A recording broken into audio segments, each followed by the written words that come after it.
reconvene the Shreveport Metropolitan Planning Commission Board meeting. It is customary that when we begin, we have a pledge to the flag and an invocation of, and if you would care to join us with the invocation and the Pledge of Allegiance, would you please stand? Please stand.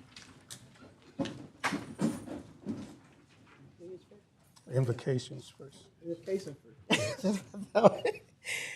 Oh, Lord, we thank you, Lord. We come to you with bowed down heads and we come with humble hearts, Lord. We're asking you for little, but thanking you for much. Thank you for everybody that is here today. Thank you for those that are on their way. Lord, we ask for a special prayer on our people. We ask for a special prayer on our communities and our city. Lord, please send a special prayer through the White House and touch the hearts and the minds of everybody that is in there, Lord. We ask that you touch us from the top of our heads to the bottom of our feet. Let this meeting be what you would have it to be. In your name's sake, amen. Amen. I pledge allegiance to the flag of the United States of America and to the republic for which it stands, one nation, under God, indivisible, with liberty and justice for all. Thank you very much.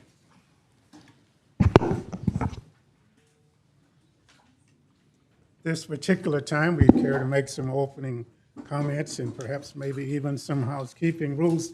Once again, we'd like to welcome you to the regularly scheduled public meeting of the Shreveport-Caddo Parish Metropolitan Planning Commission. For public hearing agenda items, if you wish to make public comments on an application, we have MPC comment slips down front at the speaker stand next to the podium. For future notification purposes, it is very important that you fill out a slip, drop it in the box when you come forward to speak. Please state your full name. Please state your mailing address and zip code before addressing the board. We will call each case on the agenda in order and hear first from the applicant, then those speaking in favor of the application. 10 minutes are allocated for the principal spokesperson and 3 minutes for each additional speaker. We'll then hear from those who wishing to speak against an application. Again, 10 minutes are allocated for the principal spokesperson and 3 minutes for each additional speaker. One representative of the application can then speak in rebuttal if you desire to do so. After hearing comments on each case, the board will then immediately deliberate and vote on that case before moving on to the next case on the agenda. Please note that when the board is deliberating, members of the public are not permitted to make any comments.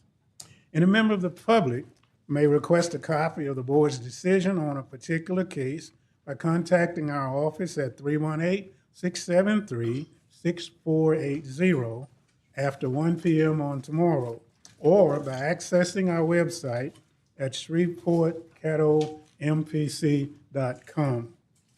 If consent agenda items and other agenda items not requiring a public hearing, public comments can be made upon request by filling out an MPC comment slip. If comments are requested for a specific agenda item, then the chair will offer an opportunity for those comments prior to the commission taking action on the agenda item. All MPC board zoning recommendations are submitted to the city council for final decision. Please note that it is your responsibility to contact the appropriate governing body about their procedure as related to the matter you are concerned with. Copies of this document and the phone numbers to contact the governing bodies is available on the table next to the podium and in the entry of this room. As a courtesy, please remember to turn off all cell phones or silence them while the MPC board is in session. The commission values your testimony. We appreciate your compliance with these guidelines, and we'd like to once again welcome you to our board meeting. At this particular time, we'll call for a motion to approve the May 6, 2026 minutes. Motion to approve. Second. Motion by Ms. Jackson, second by Mr. Moss. All those in favor, please vote yes. Oppositions, vote no.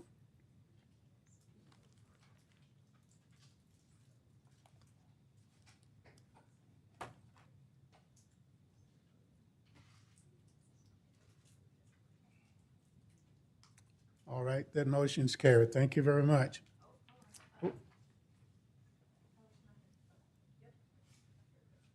Mr. Chairman, Yes, sir. my voting device is not working, so I have a system set up with Mildred All right, based upon hand signals. all right. And your signal was? Yes. Thank you very much, sir.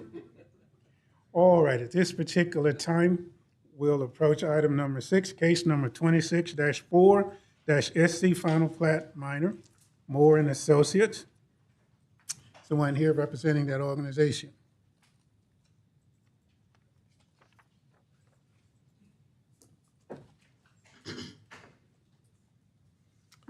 Donnie Barker, Moore and Associates, 1324 North Hearn Avenue, Suite 301, Shreveport, Louisiana.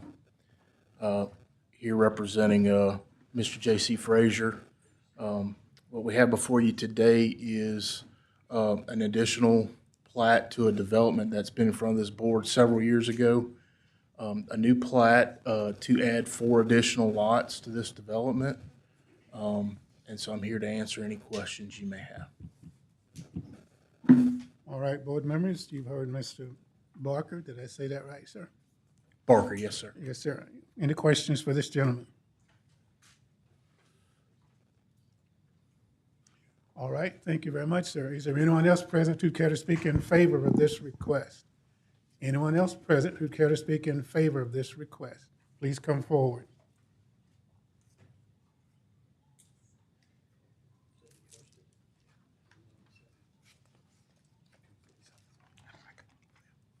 Good afternoon. My name is J.C. Frazier. I live at 6938 Oak Hill Circle, Shreveport, Louisiana, 71106. The purpose of our being here today is to seek the approval for a reconfiguration of 4 lots on our plat of survey that has already been approved by the city. The purpose of our reconfiguration of these lots is to bring them closer to Curtis Lane and Revere Street so the existing infrastructure can be used and thereby reduce the cost of building a home on those lots. We held a required neighborhood participation meeting, and we have addressed the concerns regarding traffic onto Revere Street and off-street parking, which is available on the vacant grounds within the confines of the subdivision. The intent of our project is to provide lots for single-family homes in this subdivision, which were heretofore just agricultural land. We believe that providing opportunities for home ownership will be beneficial to the community as well as to the city. We're thankful for your support thus far, and we look forward to continually serving the city of Shreveport. Thank you. All right, Mr. Frazier, before you leave the podium, board members, are there any questions for this gentleman at this time? Mr. Moss? Well, I'm trying to get some clarity on the participation meeting. And was one held? We did have the participation meeting. There was a representative from here who was at the meeting, Okay. And there was, when was that participation meeting? May 30th. May 30th? Okay, because this is kind of confusing. Applicant hosted a neighborhood participation plan meeting, May 30th, 2026 at 12 p.m. The meeting has yet to be held. No, sir, we had the meeting. Okay. And we did send a copy of that report back to Mr. Jamari, I think his name was, who was at the meeting. Okay. Mr. Chair, I can Okay, I speak just- to that if I may. Mr. Dean? Yes, well, at the time that report was prepared, that was the case, but we did already have the meeting, and in the pre-briefing, we did talk about that. So if you have any questions, we make sure we get answers to you for that. Any more questions? Mr. Robertson? Thank you, Mr. Frazier. I might be completely misremembering, but it seems like you were here a couple of years ago with a similar project, but smaller lots. Yes, sir, you're absolutely correct. We did start out with smaller lots, and after we had our neighborhood participation meeting, it was requested that we would make the lots larger so that they would be like the other existing lots in the area. So you're right, back in 2019, I think it was, 2021, it was somewhere along in there, but you're Good. right. I'm not completely losing my mind. No, So- sir, you're not. So you've addressed those concerns, and that's what we have facing us today. Yes, sir. That's great. Thank you. Yes, sir. Any more questions for Mr. Frazier? Hearing none, is there anyone else present who care to speak in favor? Thank you, sir. Yes, sir. Care to speak in favor of this request? Anyone else present who care to speak in favor? All right. Are there persons present who care to speak in opposition to this request? Please remember, the first person to the mic is the designated spokesperson with 10 minutes. After that, each person who cares to come will have only 3 minutes.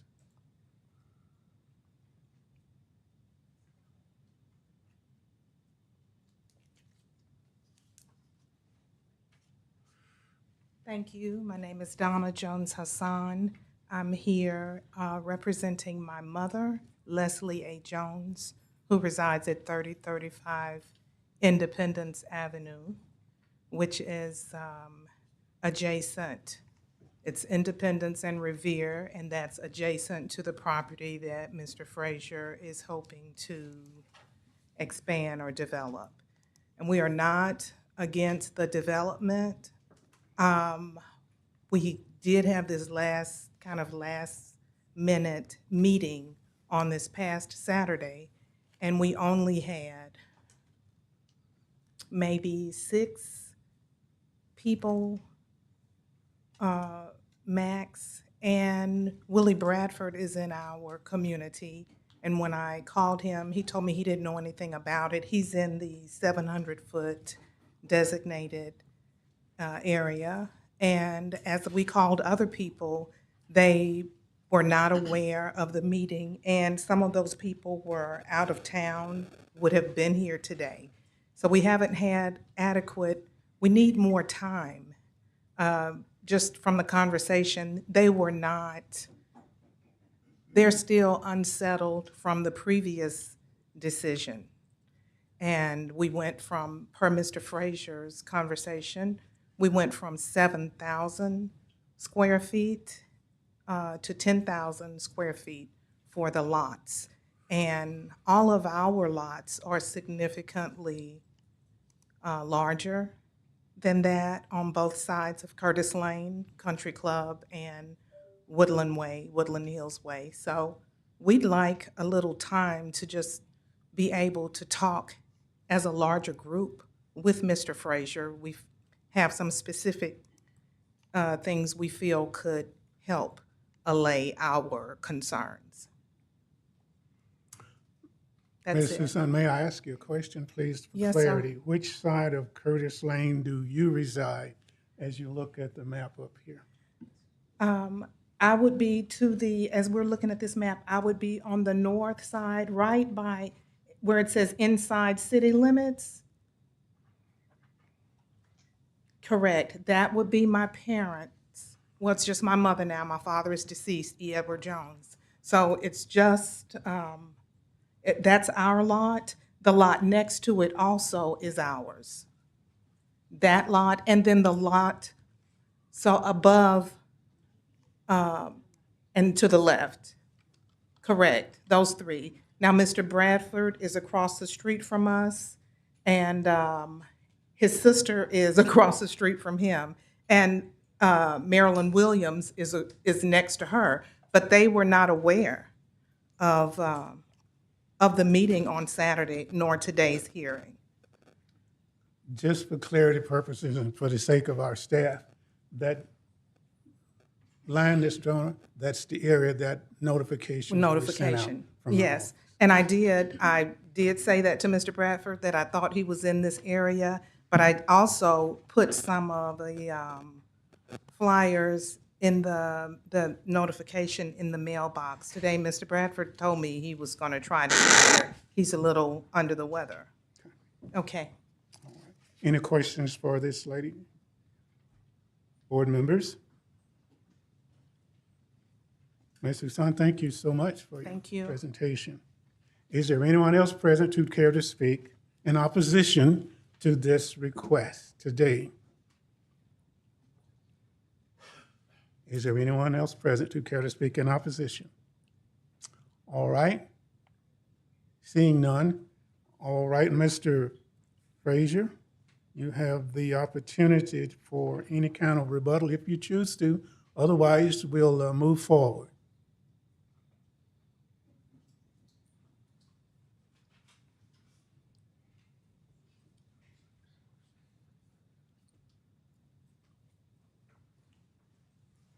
First, let me just thank those who have come to share with us as we move forward in this venture.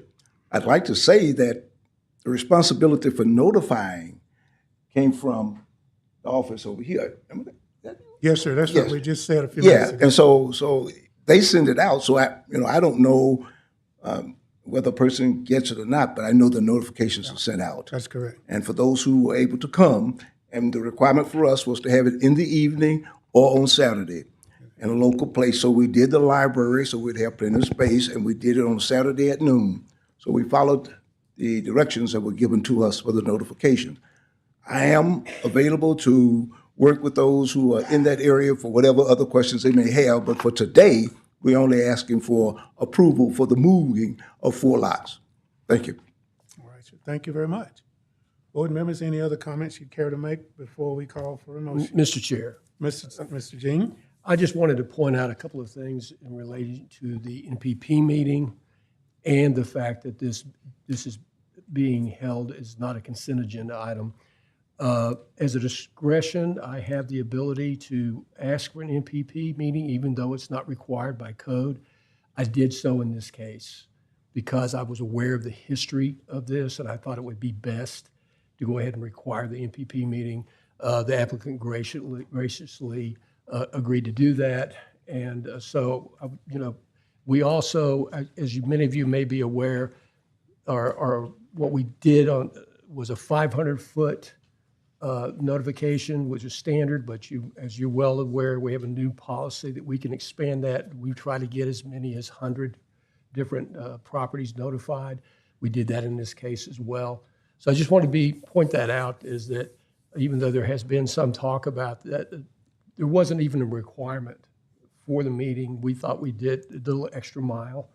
And we also, today, there was not a requirement for a public hearing. We also wanted to do that because we wanted to be sure there was plenty of transparency around this, since there was some controversial issues in this case in the past. All right, Mr. Jean, thank you so much. Board members, what is your pleasure? Motion to approve. Motion by Ms. Jackson, second by Mr. Sater. All those in favor, vote yes. Oppositions, vote no.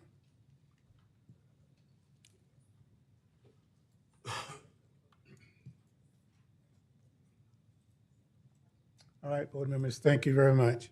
At this particular time, we'll move to item number 7, case number 26-51-C, zoning request, Caddo Levy District.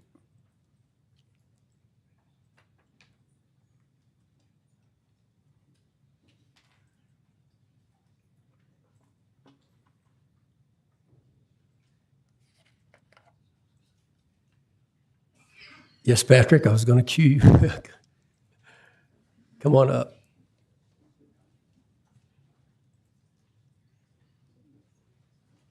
Thank you. Patrick Furlong with the Caddo Levy District at 1320 Grimmett Drive, 71107.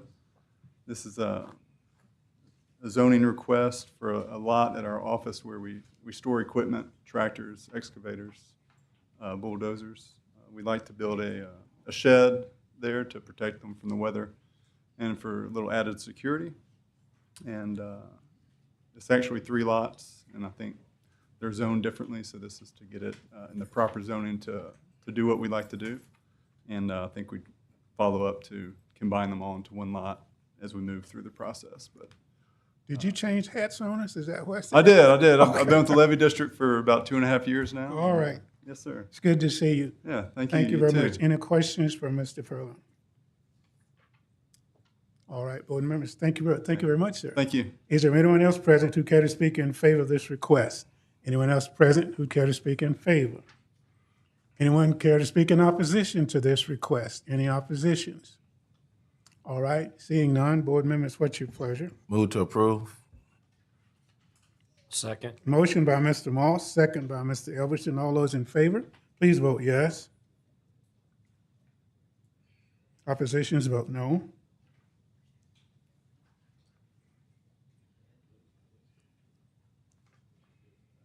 Thank you, board members. That motion passes.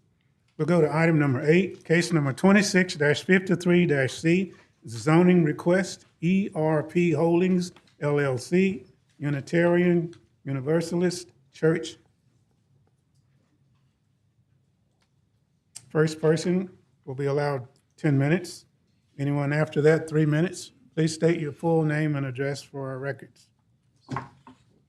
My name is Lee Bullock. I live at 559 North Marlboro Circle, Shreveport, Louisiana, 71106. I represent ERP Holdings and the owner, John Ponte. We are in the process of buying this property, and our intended use is to use it for office space, the existing structure that is there. It is currently zoned as residential, and we're hoping to get it rezoned to C1 light commercial for professional office space. And I'm here today to answer any questions you guys might have. All right, Mr. Bullock, board members, any questions for this gentleman?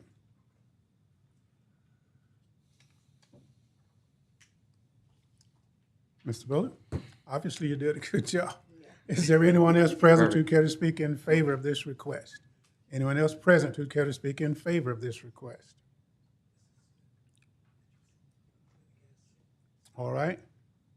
Is there anyone present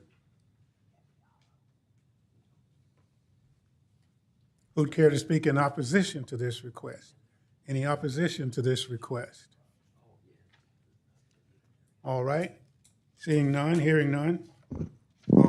Board members, what's your pleasure? Motion to approve. Second. Motion by Ms. Jackson, second by Mr. Moss. All those in favor, please vote yes. Oppositions, vote no.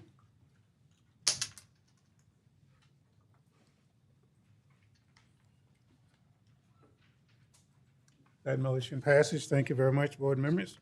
We'll move forward on the agenda to item number 9, case number 26-57-C, zoning request, COE Architect, Providence House. First speaker is 10 minutes. Subsequent speakers, 3 minutes each, if desired. I lost my IT guy. Where did Walter go? Here he comes. He's watching you. He was going to help me. Are we up yet? Yeah. Okay, thank you. There we go.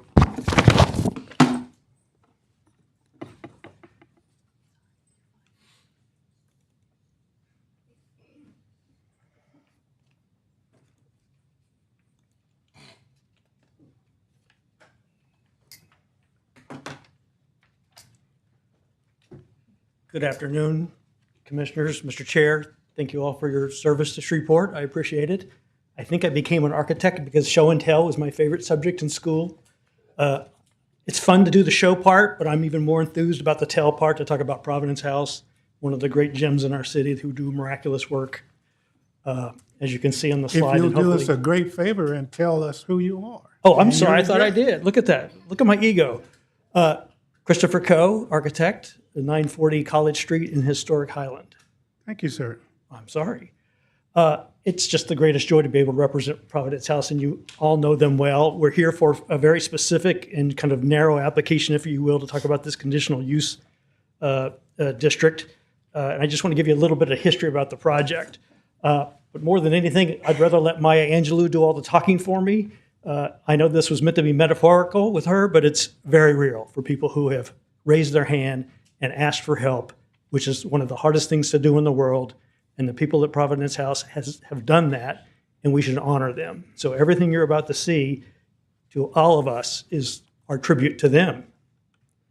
A little quick background. This project first started in 2024 with a different executive director. Year went by, some things changed. And at that point, we had a new mayor, and he and his senior staff made a collaboration with Bloomberg, which eventually established a very large grant here in cooperation with the city of Shreveport. They selected Providence House to be the entity to kind of execute that grant, which is to solve the homeless issue in mid-sized cities. Really remarkable to have an international foundation like that to pick our city. Atlanta, Newark, Los Angeles, and Shreveport. I mean, this is a real honor to be one of the pilot cities to solve a problem that is just tremendously sad and needs to be solved. The current house that Providence House has, as you probably all know it, on Cotton, probably built in 1940, almost 100 years old, built for a very small population of single ladies, very much like a dorm, not suited at all to families with children, particularly some who are almost, adolescent children. You can see how teeny tiny these rooms are. The building has foundation issues, roof issues, HVAC issues. It's time to finally build a new building that is purpose-built for that reason for the residents, multifamily, almost like a hotel-grade hotel project, multifamily project, in order to move the residents out of that older building into the new building, not to double the size of residents, but then convert that to offices. So we're just moving people from one place to the next. And as I mentioned, it's going to be very high quality grade, very much like a hotel. This land has been in control of Providence House since 2003, particularly this piece right here where the warehouse is. Everyone jokes about the big green donation center, but that was built in 2009. But that land has been controlled by Providence House since 2003. Here's the original building up there, which is 1988, and then the Child Development Center in 2004. What has always been curious to me about it is when this zone change happened, when the UDC got enacted in 2016, there were these prohibitions on land uses for this entire area, including the land on which the Providence House buildings sit. They had the rug pulled out from underneath them. It was a very strange thing. And also I always found it strange that people were master planning property they don't own, particularly that site right there where the warehouse is, which is the site for our expansion. And here's the issue. So that is what happened in 2016. The staff here has walked us through a process for this, and they've recognized that there are nuances in the code and there are exceptions to be made. And so with their guidance, they've been wonderful. We've compiled all the procedures and applications directed by the code, including hosting a neighborhood outreach meeting and multiple one-on-one meetings with the stakeholders. And as you see it in your hand, the staff report is incredibly favorable. The proposed rezoning is consistent with the intent of the master plan, does not pose any undue hardship or harm or adversity at all for the other uses.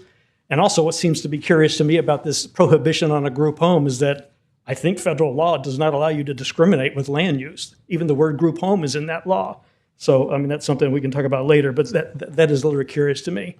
But this is really what the whole project is about. The whole reason for architecture is to bring joy to people's lives. That's the entire reason. And look at these faces. That's who we're working for. This could not be a better project at the end of my career than to help people like this who have asked for help. This is really a noble effort. And for them too, a noble effort. They're motivated. Here's the existing circumstance with the 1923 fire station. And then you see the little dog, which we love, and then the warehouse right there. The city made a decision in 1923. The civic leaders made a decision. They could have built the new firehouse to look like that metal building. They didn't do that. You know what they did? They were inspired and they gave us something inspired. They said, we want something to be proud of for 100 years from now. And look at the joy we have. Look at the gem that they left us.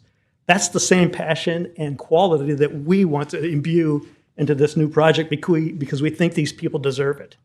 Nobody should ever be stigmatized for asking for help. They shouldn't be stigmatized for where they live and why. The question is not why this happened. The question is what? What did they do? They asked for help. That's the thing we have to honor. So all of the architecture is based on honoring their mission, their motivation. You've seen the images.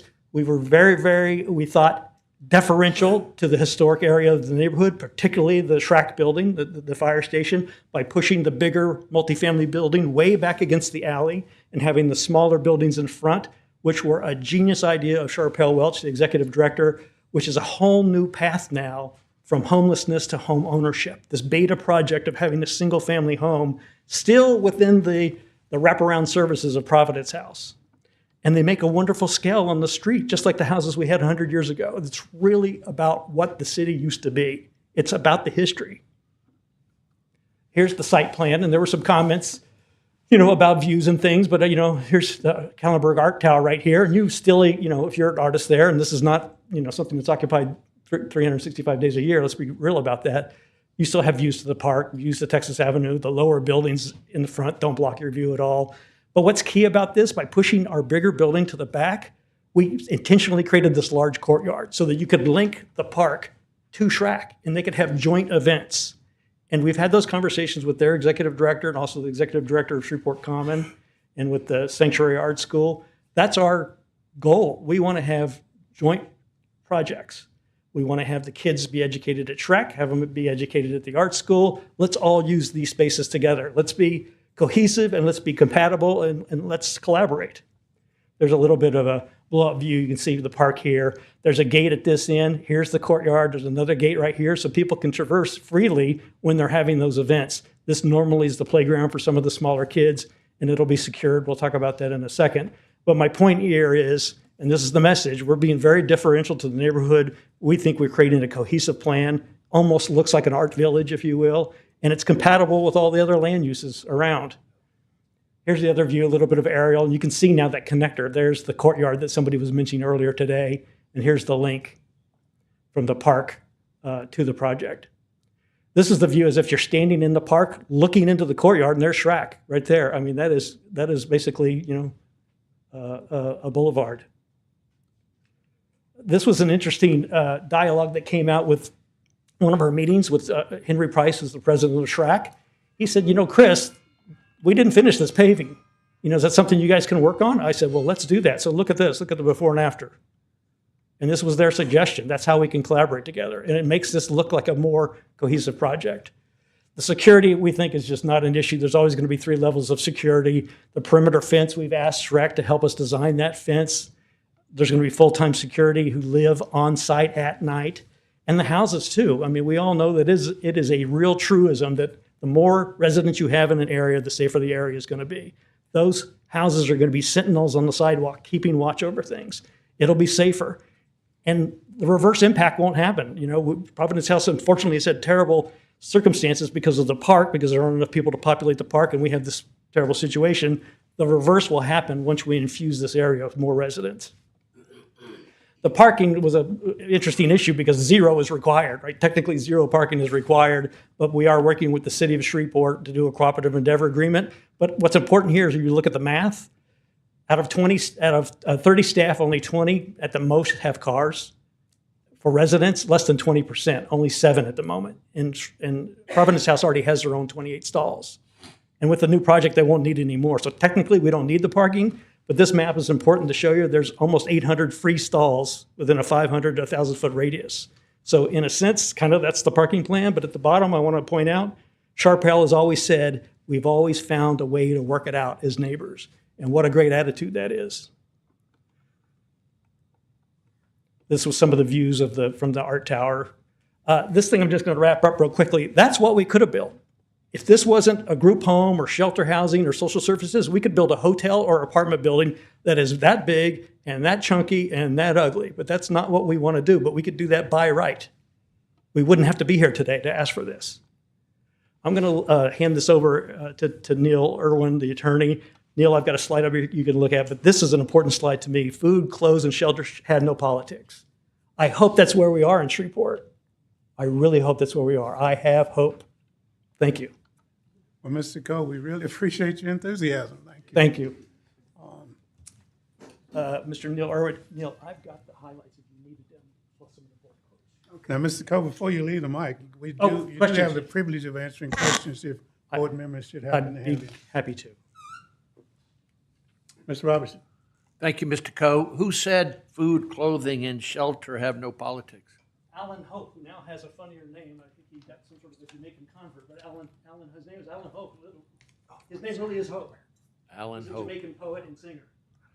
I don't want to throw a wrench into the works here, but the display of your work here facing the commission, it sort of blocks the view that we have of the audience. Look how flexible we are. Yeah, there you I go. can ask for permission to come up to the horseshoe. I hope it'll be okay. I hope I'm not offending any No. commission members, but No, all good. I think we have access to these images, do we not? Yes, they're all on the application. You're on your computer right in front of you. Yeah. Okay, that's all I had. Well, that was your only question, okay. All right. Yes, sir. It's a pleasure to be here. I'm Neil Irwin. I'm an attorney helping Providence House in this case. My address, mailing address is 2250 Hospital Drive, Suite 240 in Bossier City, 71111. And we thank you and the staff for all the time you've taken analyzing this. And we appreciate very much all the people who are here present for the case. I would be remiss if I didn't recognize my own pastor, Brent Anderson from First Presbyterian Church, who is here.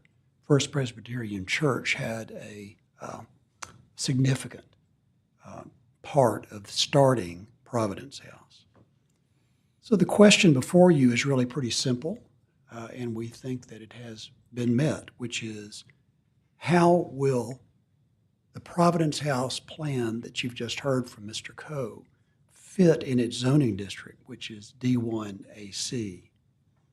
So to synchronize and align the expansion plans with the city's UDC, Providence House has submitted 2 routine applications for city approval.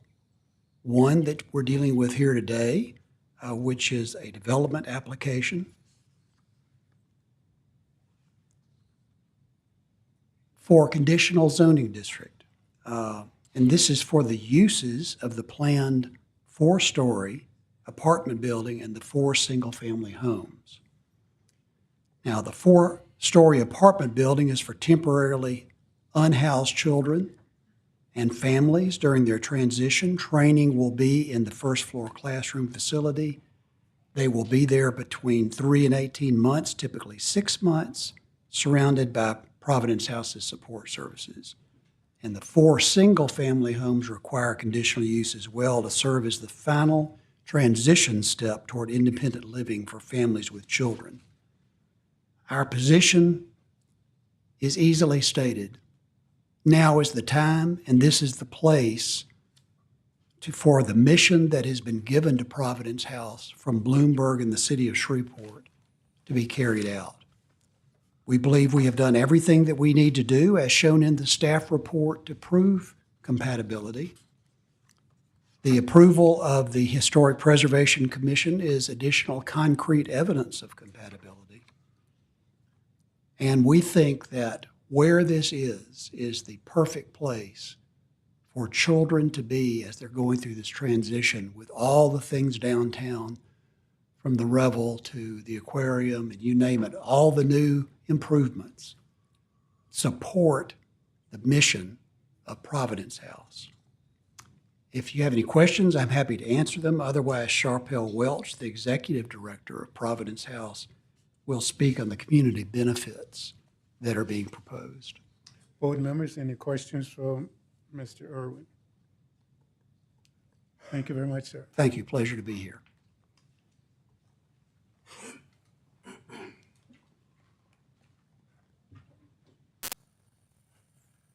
Good afternoon.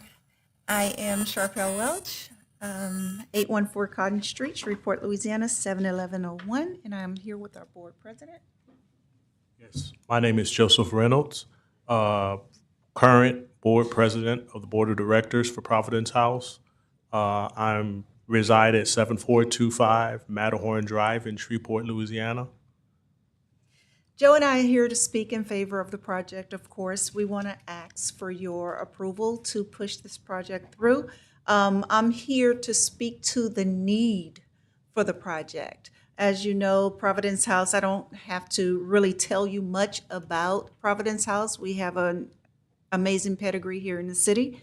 Our program, though, what we do, we are uniquely equipped to handle programs for homeless families with children. There is a growing need in our city. Our current capacity right now is about 20 families. We operate at full capacity. Every week I check the waiting lists. Right now we have 73 families on the waiting list. Only 10 of those families have been on that waiting list for 3 months or more. So it's just constant. There is a constant need, and we are just bursting at the seams. So we work hard to alleviate homelessness one family at a time. We do that with 3 tiers: education, childcare, and housing. And so our program includes individual case management for everybody that walks through the door. Every able-bodied adult that receives our services is required to get and maintain a job. We try our best to get them a job making a livable wage where they save 30% of their salary for their resettlement when they move out of the Providence House programming. This new project and the future of Providence House, we hope that we will be able to move families from homelessness to homeownership, creating generational wealth, not just turning them back over into a level of dependence, but actually creating generational wealth by owning their own property. So neither the families that we serve nor anybody attached to that family needs to be homeless ever again. We tend to work, we try our best to work collaboratively with our neighbors. We expect to continue that.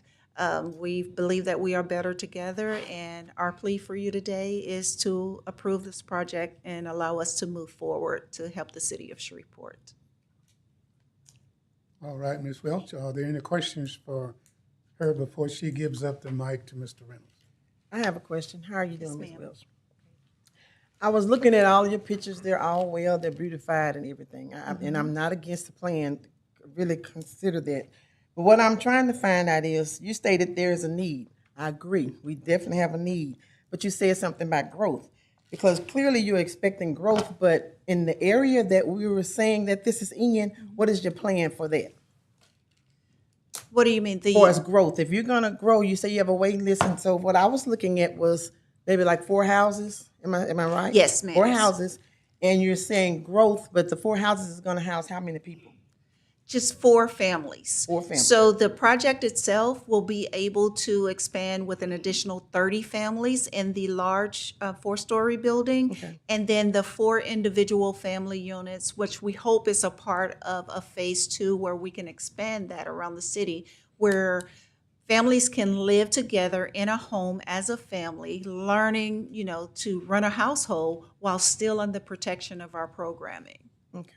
That was one of my questions, because I heard you say about the need and the growth, but I was just looking at the pictures, I actually asked those questions upstairs. Yes, ma'am. Because I didn't see it, so I just wanted to make sure I get clarity on that. So families who qualify for those 4 houses will actually be able to work towards home ownership while still having access to our supportive services and case management. That's the goal. Okay. Thank you. You're welcome. All right, Mr. Reynolds? I want to just add something.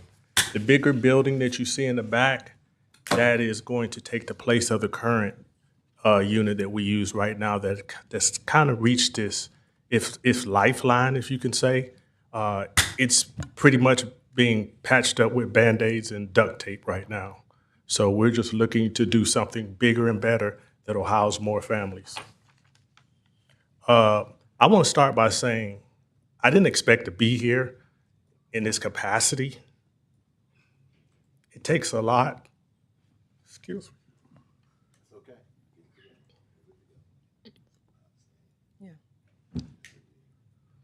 Take your time. Take your time. It's hard to get help. To have to ask for help for these kids. My first time coming to Providence House was 9 years ago. To see families come in with plastic bags. And then to see them graduate with smiles on their faces.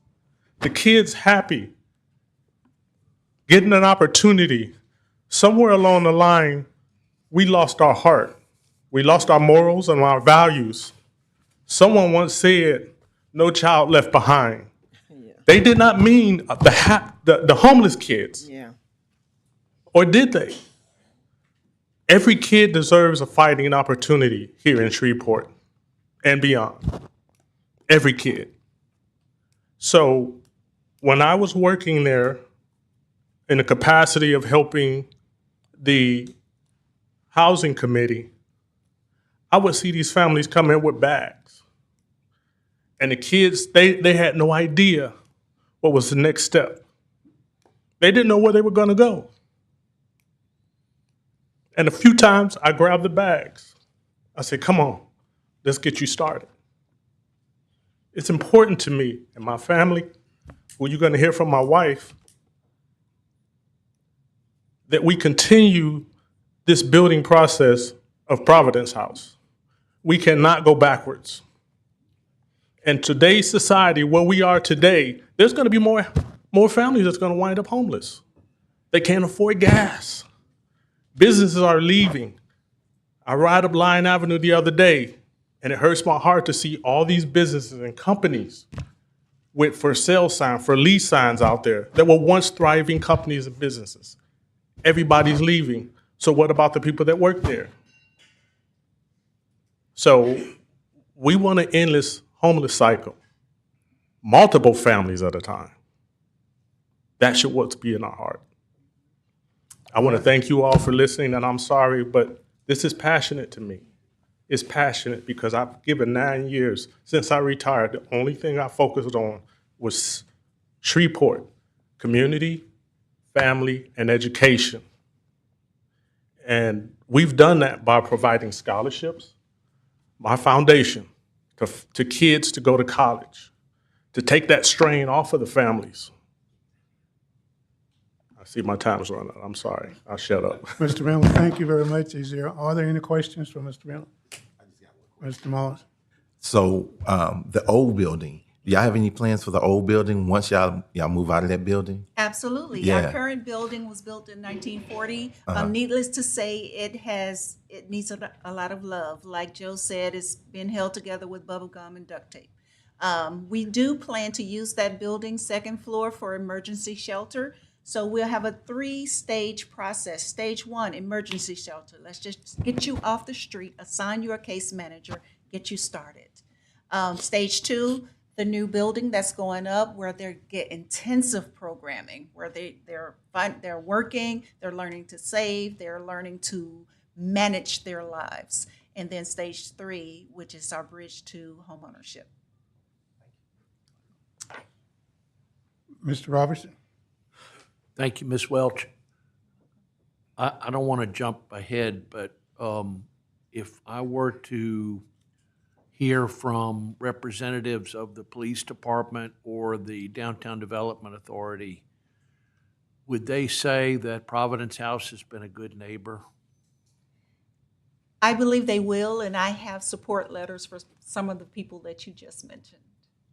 Including the police department? Not the police department, but definitely downtown development. We've had meetings with them. We've actually had meetings with our police officers. Mr. Kevin, who runs the Real-Time Crime Center, has been in a couple of meetings with us and talking about what security will mean for the new building. We do have plans to heighten security once the structure goes up. Your clients are primarily women and children, is that correct? Primarily, yes. And in the years that Providence House has operated, have there been any incidents that would cause the neighborhood concern? No, no more than usual. You know, you have the occasional vagrants. We're all downtown. We know what happens at night. No more than usual. Providence House is secure. We have overnight security, and we intend to ramp that up once the new building goes up. We also have 24-hour surveillance around our building. Thank you. Any more questions, board members? Ms. Welch, Mr. Reynolds, thank you very much for your testimony especially. Thank you. So, are there any other persons who care to speak in favor?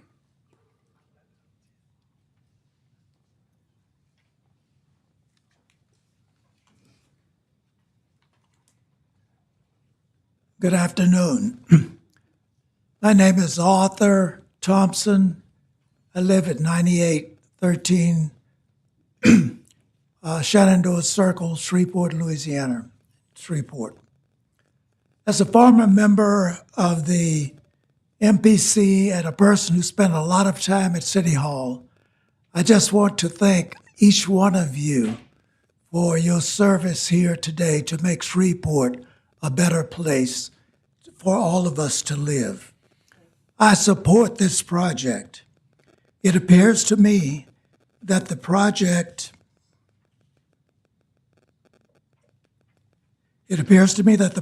complies with the purposes of the UDC, and it is a very good fit in the D1 AC district. In addition to the fit, it removes what I consider an eyesore and replaces it with very attractive new structures. But there's another reason why I'm very, very supportive of this project.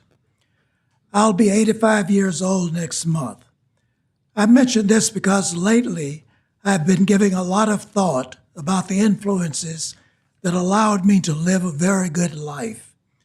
And the number one influence on that is family. It was my family. My parents gave me food, clothing, shelter, etc. Of course, those things are necessary. But other things are necessary too if you're going to have a good life. The one thing that my family gave me was structure. It structured my life. That's what this project will do.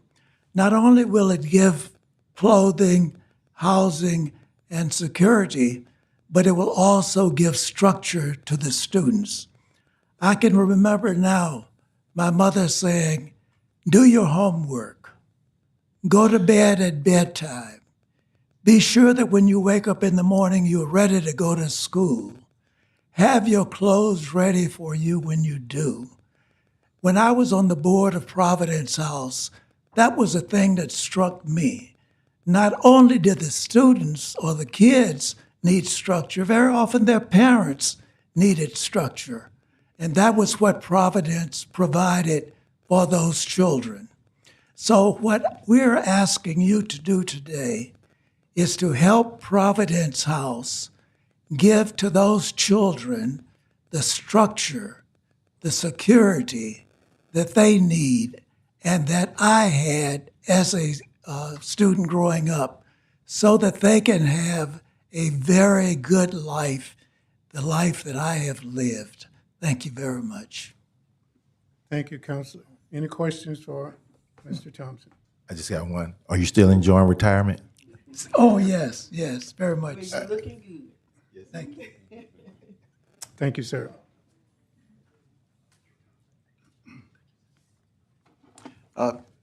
I'm Kim Mitchell, 770 Thora Boulevard in Shreveport.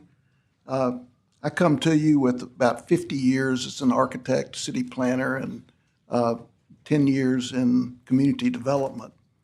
And this project is a positive investment in fulfilling the intent of D1AC, the Arts and Culture District.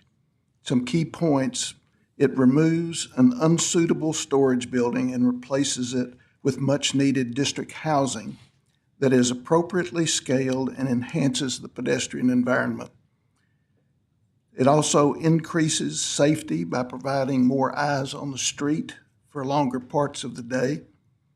It is an innovation in Project House mission to move struggling families to independence and home ownership, and participating in making Shreveport a better place.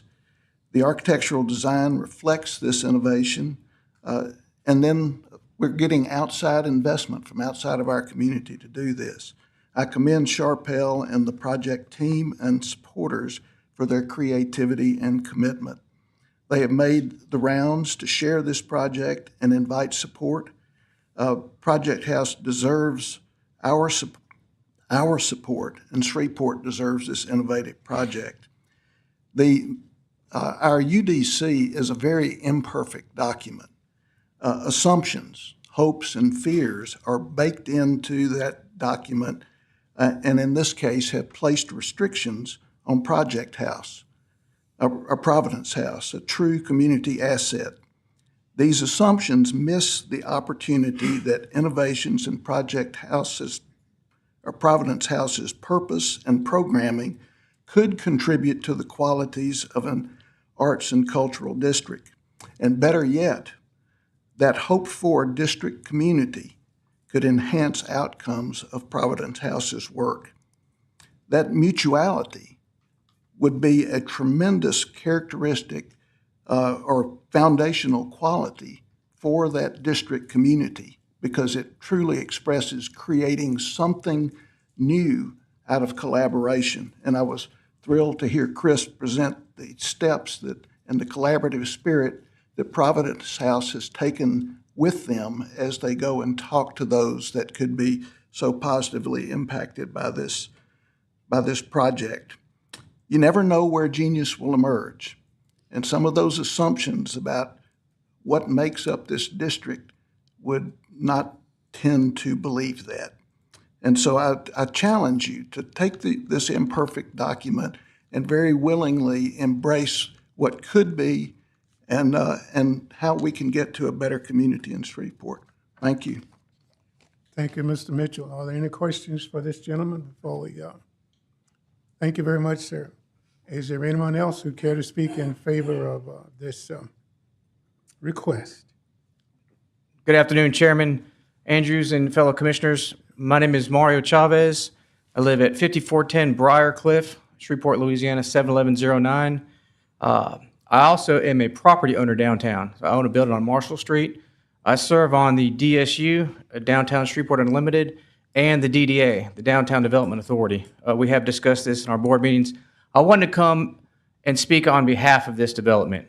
I had an eloquent speech typed out, and it's in my pocket, and I chose not to read it. After hearing Mr. Reynolds and hearing his heart and how he felt so strongly about this, I used to sit in those seats that you guys are currently in as a parish commissioner, and there was many times that I got to vote on things that was procedural, but there was an every now and then instance where I got to vote from the heart. And this is one of those instances where today you guys are going to get to vote on something from the heart to leave a legacy, to leave a lasting impression, to go home and say the entire reason I sat on this board was to do good and to be a public servant. And I'm thrilled that you guys have this opportunity today, that when you go and you leave and you go to your homestead, you can say, I did something good today. I was a public servant, and I'm going to leave a legacy. And later on in a decade, when the lives are changed and people are homeowners, and you look at that beautiful building downtown, as a building owner, property downtown, that I'm going to drive by and be thrilled to see. I can't wait to hear the feelings that you guys feel when you say, from the heart, I made a difference, and I can actually see it, and so can the community. So thank you guys for serving, and I hope that you support us in pushing this development forward. Thank you. Thank you, Mr. Charles.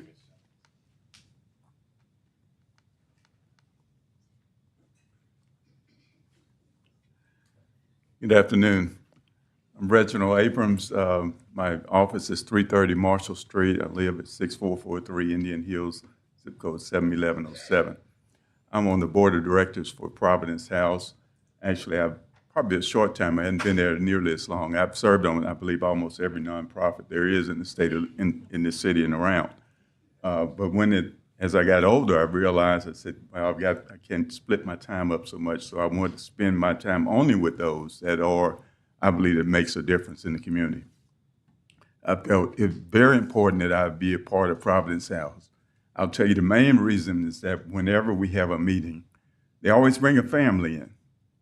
Families have been displaced, or you will see those kids, they're just regular kids, you know. Some of them are running around and doing different things. Their parents are always, or the mother, or usually the mother is always trying to slow them down. But they're just regular kids. They're ready to go to school. They're ready to do what they need to do. And Providence House is working with those kids. And you see the need.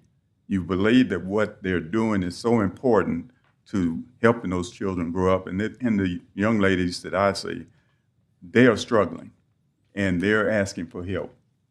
And the goal of Providence House is to provide that help for them. And I believe it's the most important mission, as you can tell from what Joe said and how he reacted. And I don't want to get like Joe, because I know he had a difficult time. But we see this at every single meeting. This past year, we ended up with many problems in the old building, which meant that we had to close it down for a while, which meant we had many problems, had to actually put them in that facility up the street. But We need this particular facility. It's right where we own the property, and we need to be able to do that. And we'd appreciate it if y'all would support it, because I believe it's very important. Thank you. If I have any questions, I'd be glad to answer. Mr. Abrams, any questions for this gentleman? Thank you, sir. Is there anyone else who'd care to speak? Good afternoon. Judy Madison, 213 Horace Crossing Boulevard, Shreveport, Louisiana, 71106. Proud to say I am a board member of Providence House for some time now. I also have been part of Providence House for years in the past, volunteering with my company, well, the company I work for, providing financial education, as well as moving families from homelessness to home ownership. My spouse was part of Providence House. He was a board member as well. So I am, as everybody else have known, Providence House to be a beacon of light in this community for many families and children. We know this is a wraparound service for most of the families, and I have personally witnessed many families that have gone through the process and have been successful and have gotten themselves on their feet. I have witnessed and helped one young lady. Well, she's not the only one, but recently, this young lady had gone through the program probably about 10 years ago, where she went through the program. She was in an abusive relationship. She has 2 kids, a young man and a young lady. She did what she needed to do because Providence House staff actually helped her get to that spot, as well as we helped her to provide financial assistance. So she did move from the Providence House into her own location, being stable with a job that Providence House helped her to get to. And then in the last 7 years, she actually purchased her home. Just as recently, her daughter graduated from high school from Byrd, pretty much almost top of her class, not quite, but she is a smart young lady. She's stable. She's going to college. And her son that's in middle school is also stable, and they are very happy. So I have witnessed what Providence House have done for families in this community. So this being an added fresh housing initiative for Providence House, I understand where everyone is coming from, Joe and everybody else. We do have a passion for the families that Providence House serve, because when you're there on that campus, you know and you see how much that is needed for this community. Thank you. All right, thank you, Ms. Madison. Any questions for her? Thank you very much. Is there anyone else?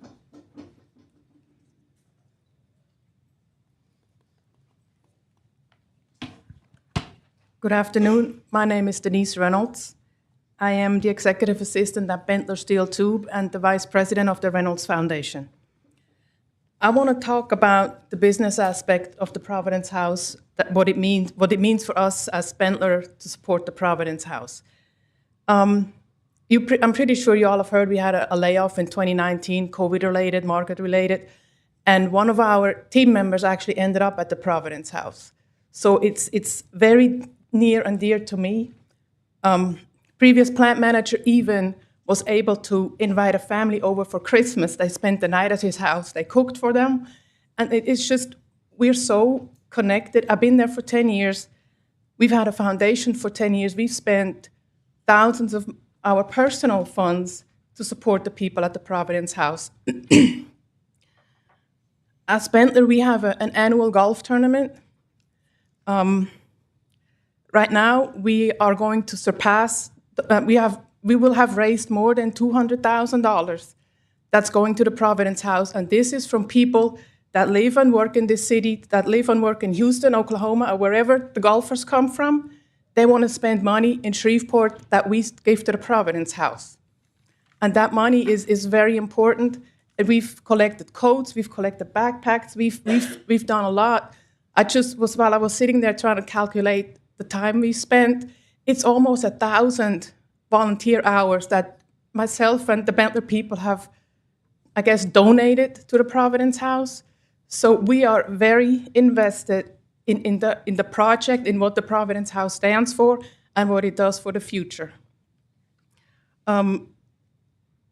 Yeah, like I said, we're very invested. We've spent a lot of time and money for the Providence House to be here and to be a proud member of the Shreveport downtown community. Thank you. Thank you, Ms. Reynolds. Anyone else?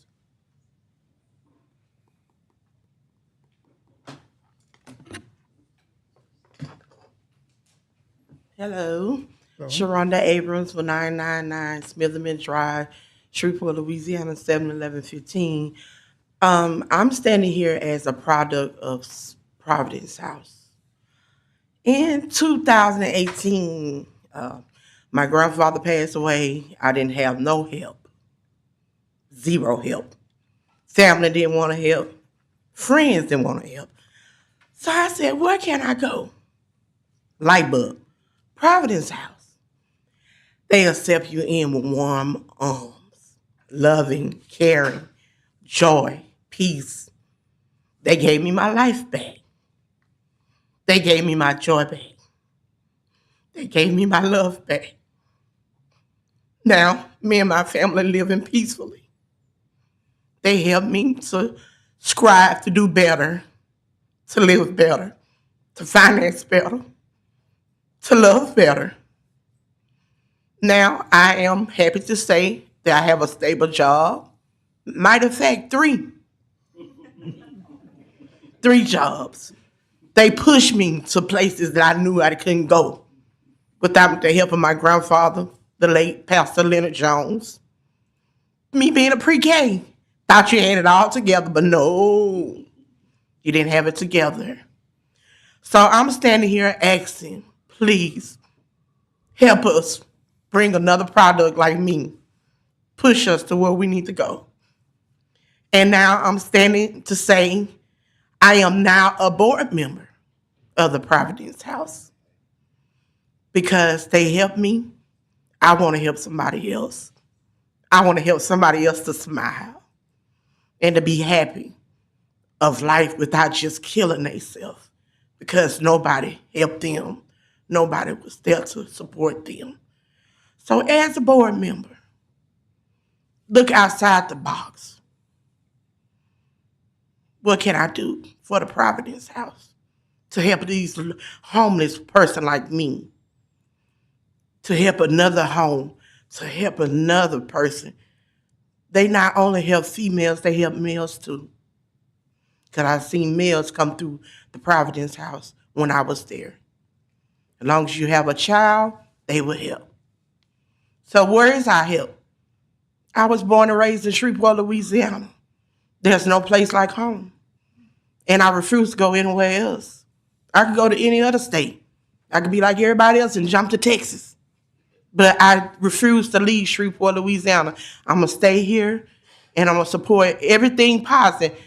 And thank you, Providence House, for allowing me to speak on something positive for Shreveport. This is nothing negative product. It's positive. Thank you, Ms. Abrams. We appreciate that. Hi. Sorry, I was just crying. My name is Shantia Ford Williams. I reside 3434 Pleasant Drive in Shreveport. I am also a former resident at the Providence House. Excuse me. Me being from Akron, Ohio, I moved here in 2019. I don't know why I did that. In the midst of that, the people I moved here, they left me, basically, with a 2-year-old. So me not having any family, I emailed, I forgot who I emailed. It was somebody at the Providence House. They came back and emailed me like 5 minutes later. She said, it was around COVID, like 2021. I didn't have any help. They emailed me. I was in the Providence House. It took like maybe a week or 2. Like I had to get a COVID test and go through all of that. But anyway, I came into the Providence House not knowing what to expect. Like, I'm like, are these people really going to help me? Like, that was my honest opinion. But they humbled me. They did. Because from day one, my case manager, we set out a goal plan, everything. So As far as what I learned from the Providence House, industrial readiness training, I know how to drive a forklift now, and all these were offered to me for free within the program. I didn't let the program work me, I worked the program. I was only there for 4 months, and I got a nice apartment. They helped me even after I graduated the program in 2021. They were still there. Like, I can call Miss Lakeisha, hey, you know, I'm down on my luck. Can you point me in the right direction? They're still there even after you graduate. Like, they're not just gonna throw you to the wolves, basically. They're gonna still be there. Today, I am in the process of owning the home I am in now. I was 25 when I left the Providence House. I am 30. I am going to school right now to be get my bachelor's in human resources management. Yeah, so I mean, I'm all for this project and all for helping. And as of now, I'm going to be on the other side now. I start my job at the Providence House Monday as a resident assistant. So that's a up for me because, you know, I've been through it. I know the experience, and I feel like, you know, I can be there to be an aid to people who are going through the same exact thing I went through as a 25-year-old. Both my parents are deceased, me being from Ohio, not knowing anybody here. The Providence House, I wouldn't say they held my hand. They pushed me. They pushed me. So I'm all for everything Providence House. Any questions for me? Thank you so much. You did an excellent job. All right, is there anybody else?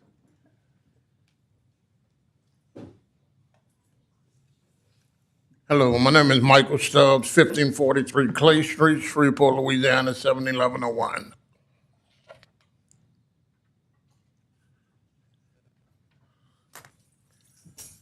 I'm not only an employee of Providence House, but I'm a graduate of Providence House. I came to Shreveport in September of 2005 from Hurricane Katrina.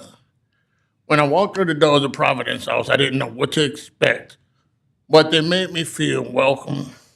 They showed me love. They showed me compassion. I wasn't called a refugee anymore, if anybody remember that.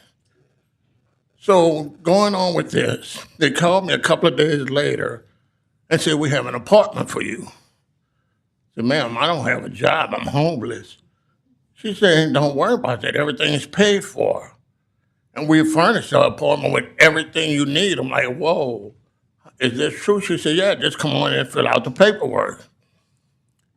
So at that time, when I went to fill out the paperwork, she also told me the city of Shreveport had some kind of grant that they were offering jobs to people for 2 to 3 months. So that started in September. By December, the job was ending, and Providence House offered me and my wife a full-time job working at Providence House. So that was December of 2005. March of 2006, I graduated the program. In June of 2006, with the help of Providence House, I was able to purchase my first home, which I'm glad to say I made my last payment July of last year, so it's paid for. By being at Providence House, I've had, 7 different positions? Because I wanted to know every aspect of the job that you're working on. That way I can give back to people the way they gave back to me. So with saying that, 21 years later, I'm now the director of operations over there, and I'm very grateful for Providence House for helping me, and now I can go back and help someone else. Thank you. Thank you, sir. Thank you very much. Is there anyone else who'd care to speak? I'll just jump in real quick. Quentin Calhoun, 6220 East Texas, Bossier City, Louisiana. I'm the Dean of Business Information Technology at Bossier Parish Community College, and it's not much I can say after all of these testimonies, so I won't hold you long. But as Ms. Chappelle said, that there's different levels, and we help the participants and the residents with education. And we just love and so passionate about definitely bringing trainings and different opportunities and scholarship opportunities and finding ways to remove barriers for the residents. A lot of times people don't know that when students come to Bossier Parish Community College, they don't only learn education and programs, but they get wraparound services from counseling services, from mental health services, from our Cavalier Care Center, from food assistance, sometimes travel stipends. So different things that we do to try to remove barriers for students, especially our students that are residents of Providence House. We're so grateful for the opportunity, and we definitely hope that you guys approve the zoning. Thank you. Thank you, Mr. Calhoun. Good afternoon. Lewis Johnson, 6613 Gahagan, Shreveport, 71119. I appreciate the opportunity to come before you this afternoon to speak in support of the Providence House and the project that's moving forward. I've been blessed and humbled to be able to be a board member with the Providence House.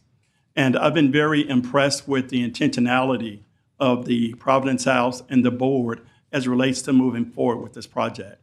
They've worked hard to make sure that the project that they are bringing is something that will add value, not take away from the area, but will add value to the area. I've been able to work in in a number of areas throughout the city, throughout the parish. And in each position I've worked in, I worked hard to support those things that matter most. That means helping those who are underserved. That means being a staunch supporter of the arts. And it also means having that area being near and dear to me. As a firefighter, I spent many a night in Central Fire Station, the adjoining building that is in this area as well. So that matters to me. But I can honestly say that it matters to the administration of the Providence House. So when they are designing the project, they've been very careful to make sure that it's something that will be complementary.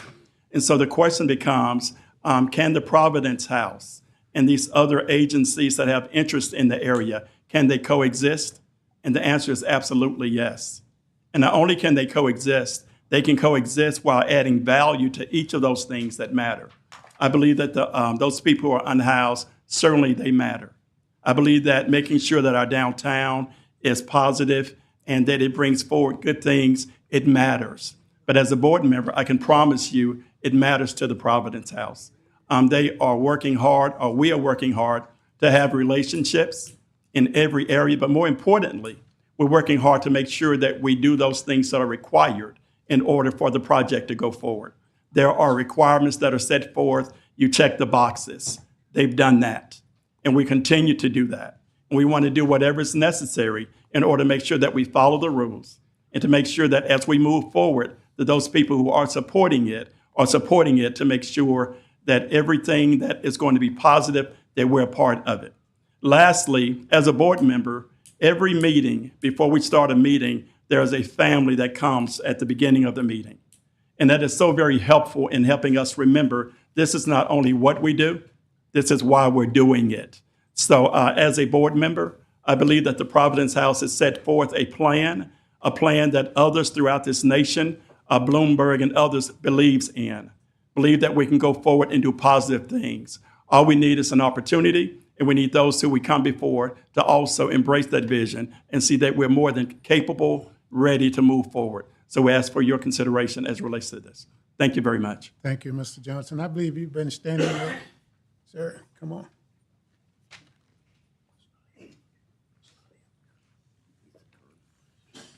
My name is Pat Quick. I'm Executive Director at Literacy Volunteers at Centenary College.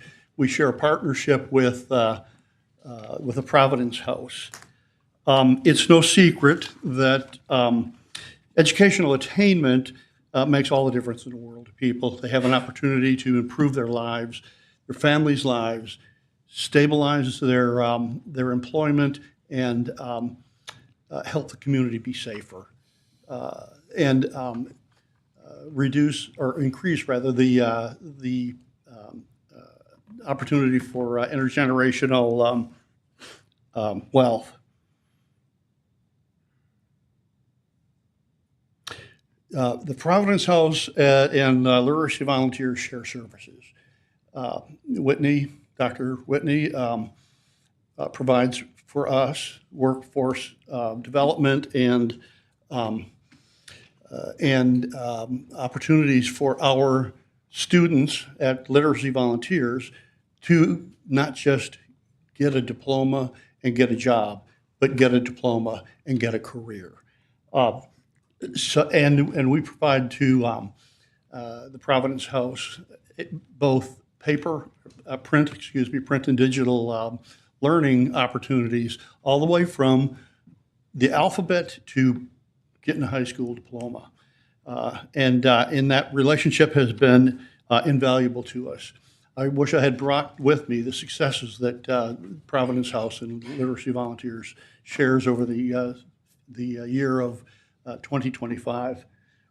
We graduated 5 and then one more since, high school diplomas and innumerable certifications for employment. It makes a difference. It makes a difference. And having Providence House as our first outreach beyond the Centenary campus was a great learning experience because it's been so successful. I think the value of the project they're asking for are a few from an educational perspective. One of the greatest barriers for our students is transportation. We have people from all over this city relying on, in large part, the bus system. And that's a barrier for them, plus stability. This project, for the people that are given the opportunity to live on the Providence campus, twice as many as they currently have, eliminates both the transportation and the stability problem so that they can continue or start and continue to earn their high school diploma and work on their diploma without having to worry about those barriers. So, as representing literacy volunteers, we support the project. Thank you. Thank you very much, sir. Good afternoon. My name is William Hartman. I live at 1031 Dudley Drive, 71104.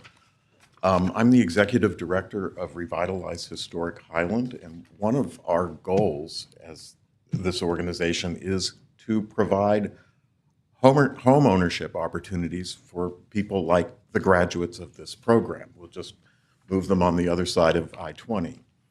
But to prepare for this support for the project, I went back and looked at a vision for an uncommon cultural district, the initial vision plan that Schrack put together for the Shreveport Common.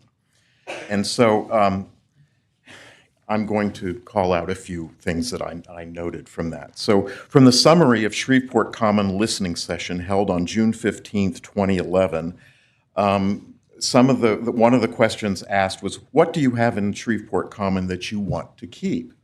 And one of those is mixed use, pedestrian experience, a diverse neighborhood, and Providence House campus expansion plans, adding additional property for residential. So those are things that people liked that were already in place in the Common. One of the goals of the vision plan was to create a successful mix of residential styles and densities to satisfy the needs of interested stakeholders and create a sustainable, balanced community. And that's a quote from the vision plan. Regarding new construction, the plan states that, quote, the lower rise, more intimate scale of the cultural district should always be preserved as part of its unique character and appeal. There were 4 infill construction projects identified in this vision plan. One at 655 Common Street, this is on property owned by the Shreveport Common, remains vacant. The project hasn't started. Another one, a mixed-use project called The Grand, located at Texas Avenue and Elvis Presley Avenue, that hasn't started. And some of those properties on that site are owned by the city of Shreveport. Some are still in private ownership.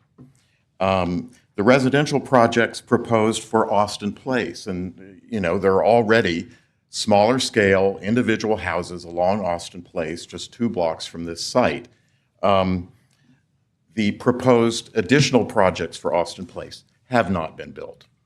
A multi-story building at 835 Cotton Street Well, that's also not been built. Most of the land at this location is owned by the Church of the Holy Cross, who uses it for parking. So the parts of the vision plan that have been implemented, the completion of the Central Art Station, great. The landscaped median at Elvis Presley Avenue and the construction of the Common Park have each contributed to the cultural district. Though not part of the vision plan, a very useful parking lot was constructed on city property across Cotton Street from the B'nai Zion Temple.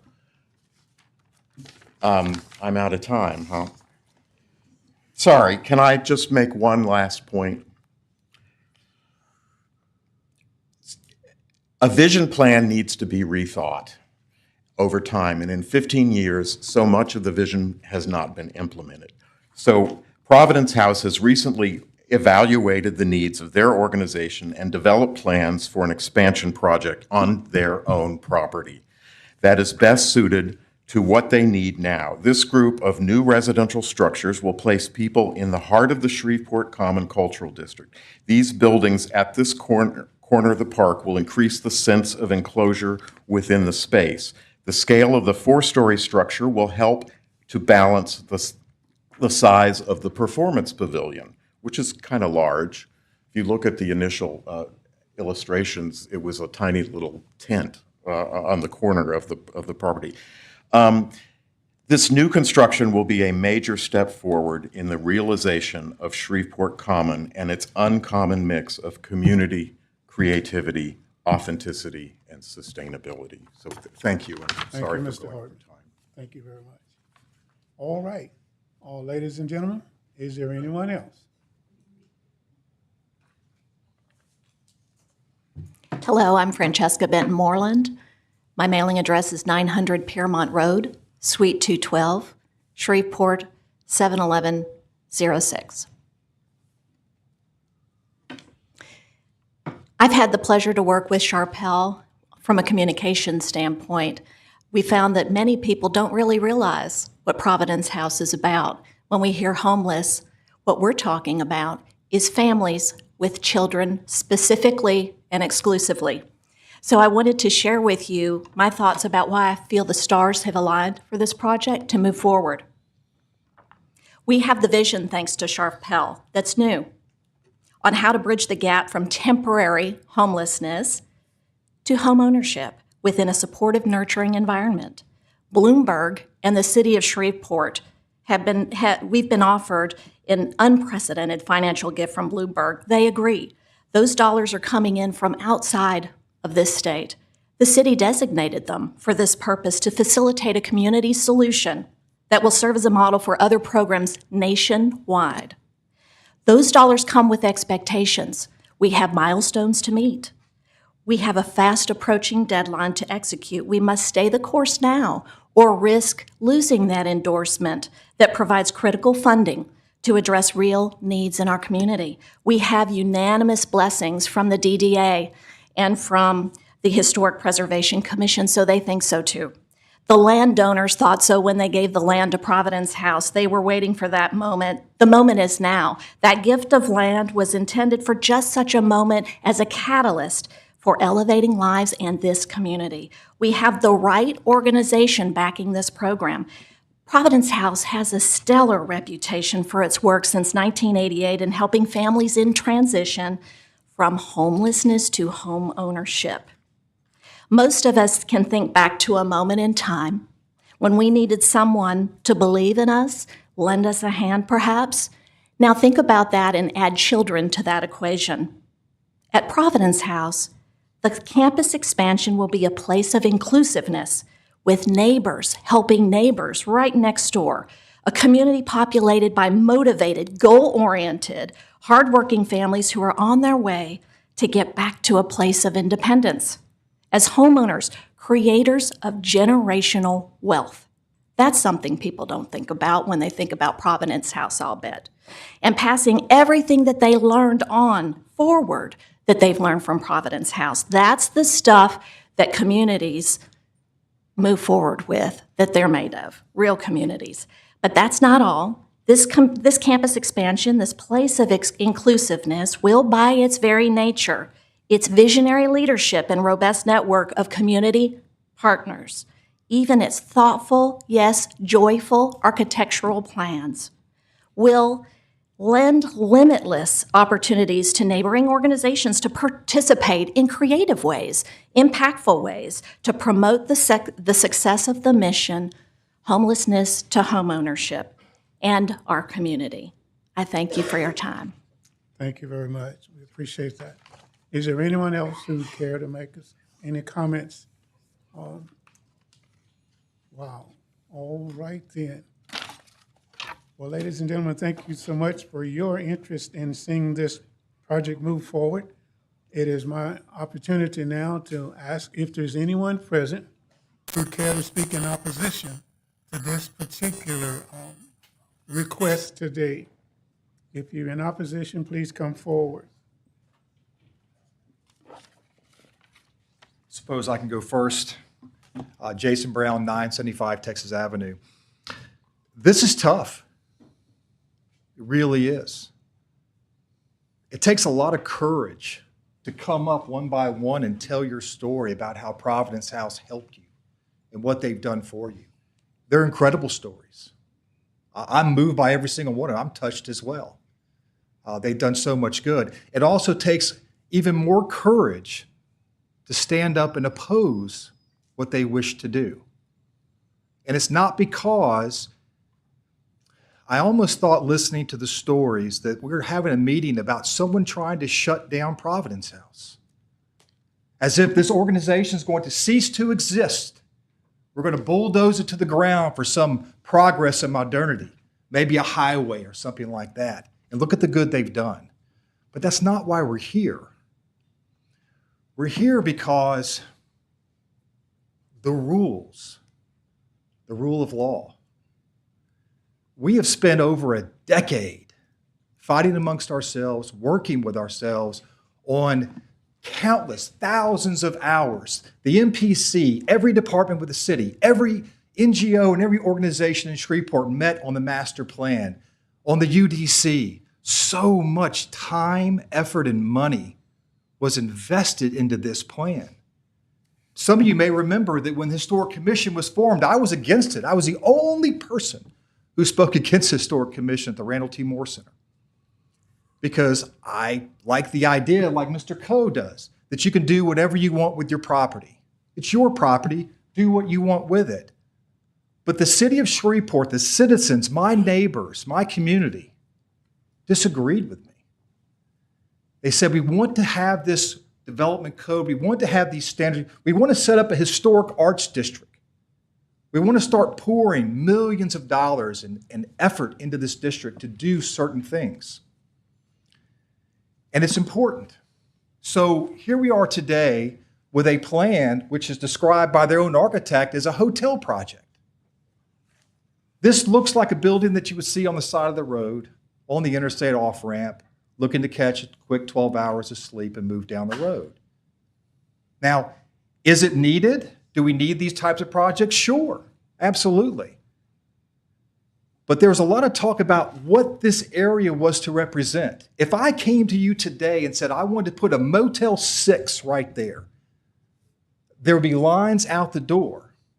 Just as everybody who spoke here has been touched by the Providence House, I live in this area. People behind me are going to come and speak. I spoke to the other landowners in this area. We're not in favor of what they want to do. We're all in favor of the Providence House. We all work with the Providence House. We all donate our time and resources and projects to help them. We believe in what their mission is and what they're doing. We're advocates of what they do. And they want to expand and grow. Hallelujah. Please expand. Please grow. But if you look back at the earlier projects, they had planned to expand the park into this area. They wanted to take down the ugly tin building and expand the park. They wanted to increase the reach of the Arts Council. We have historic structures surrounding this area, beautiful historic structures that need to be preserved and saved. The Arts Council could have come in and demolished the old fire station. And they could have built a new Motel 6 as well that served their needs. But they didn't want to do that to the community. They wanted to keep the historic structures. They wanted that beauty to remain.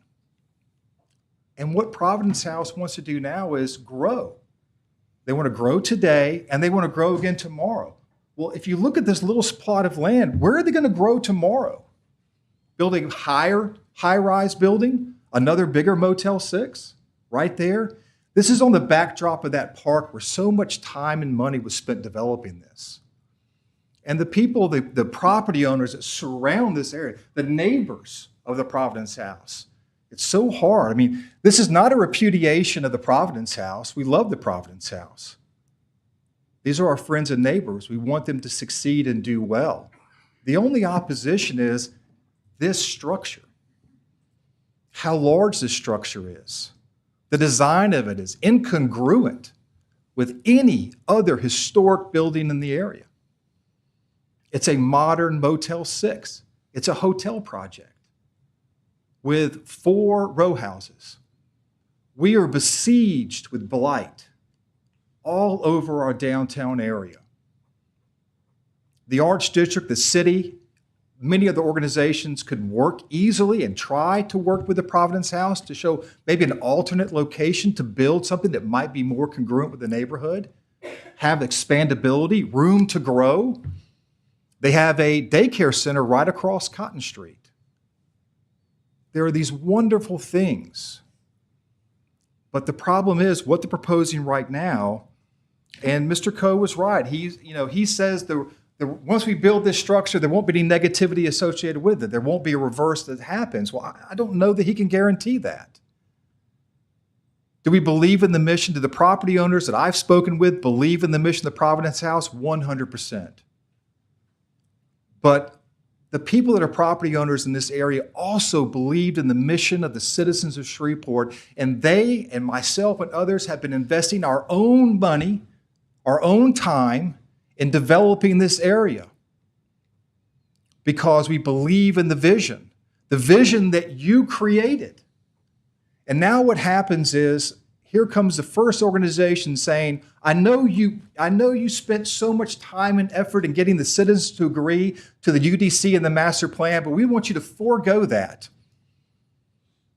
We want you to ignore all those rules, all of those variances, and give us an exception because we're so noble and we're so good, and they are. But if this project wasn't here, if the Providence House didn't own that slip right there behind the park, if they owned it down the street or another blighted area, there wouldn't be anybody in here. It's the location of what they want to do. It's what they are building. It dwarfs the historic structures. It's larger than the Ho Station renovation. It alters the park. It reshapes the neighborhood. And that's the opposition. No one in their right mind is opposed to what the Providence House is doing. Their mission, wonderful organization. They've been doing it in their existing structure. All of these people benefited from that historic building that they're in now, and they've been doing this for decades already.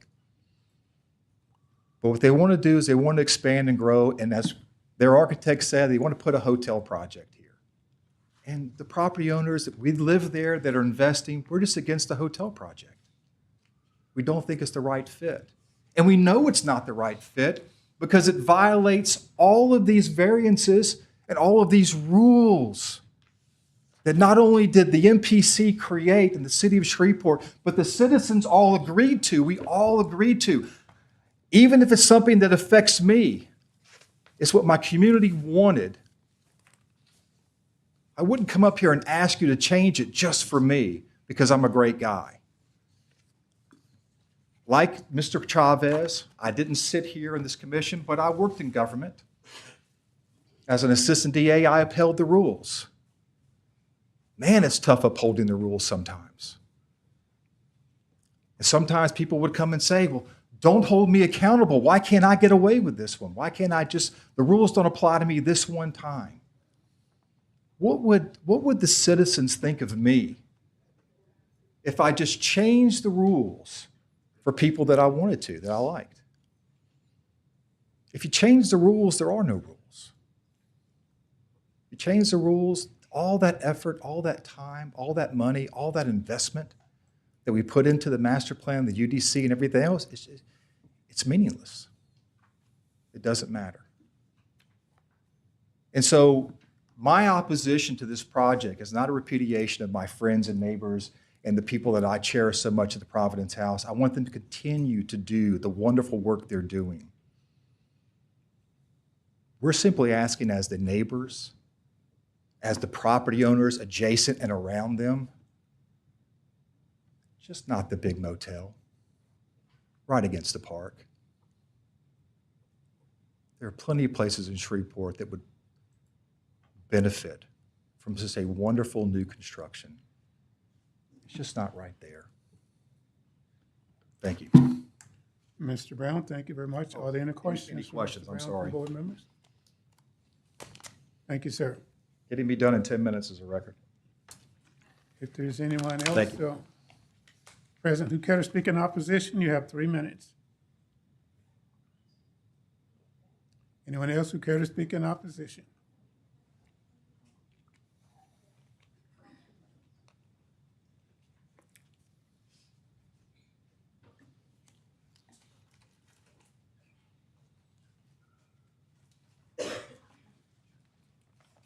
Good afternoon. I'm Debbie Bryant, and I'm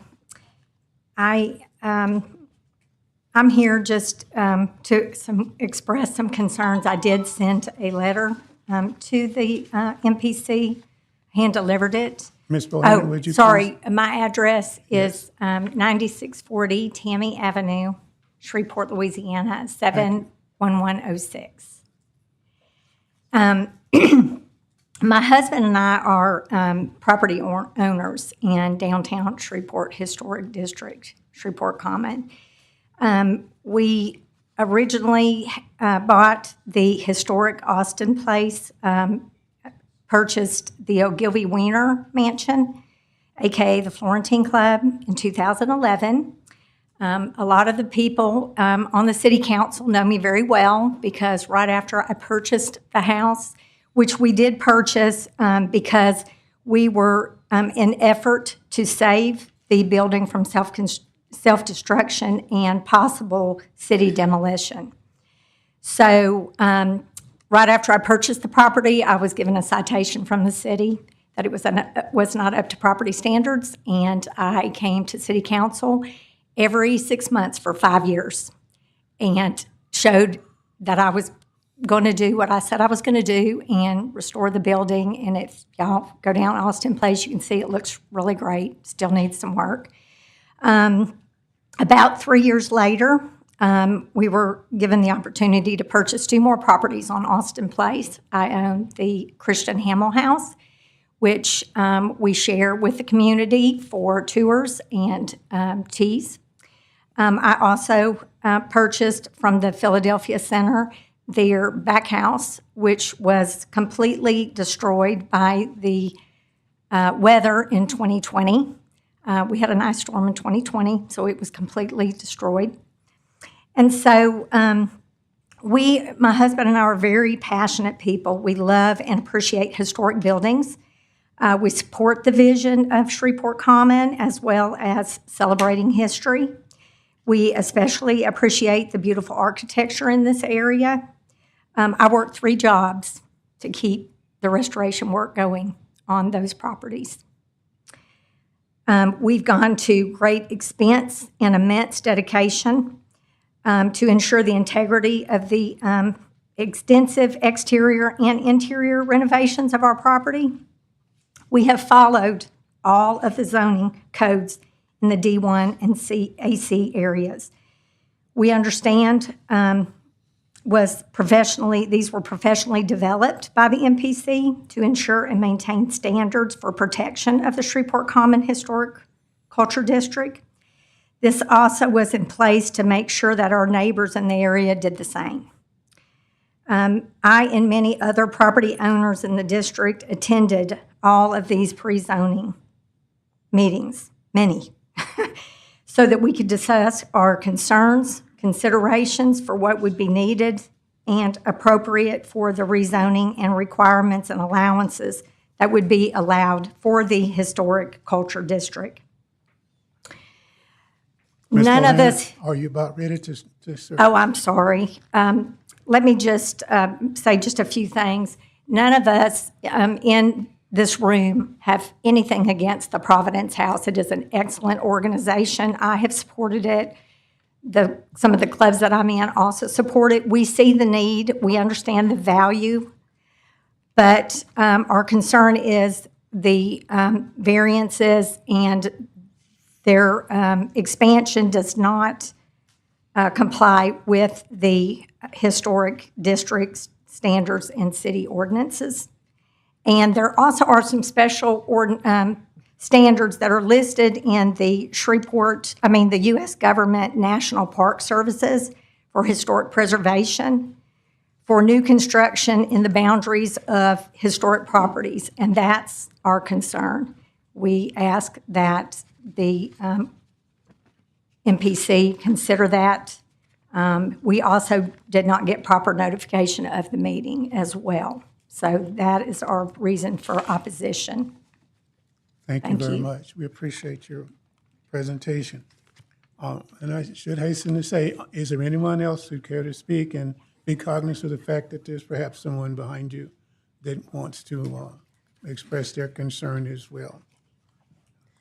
My name is Tammy Randall, 725 Austin Place, Shreveport, 71101.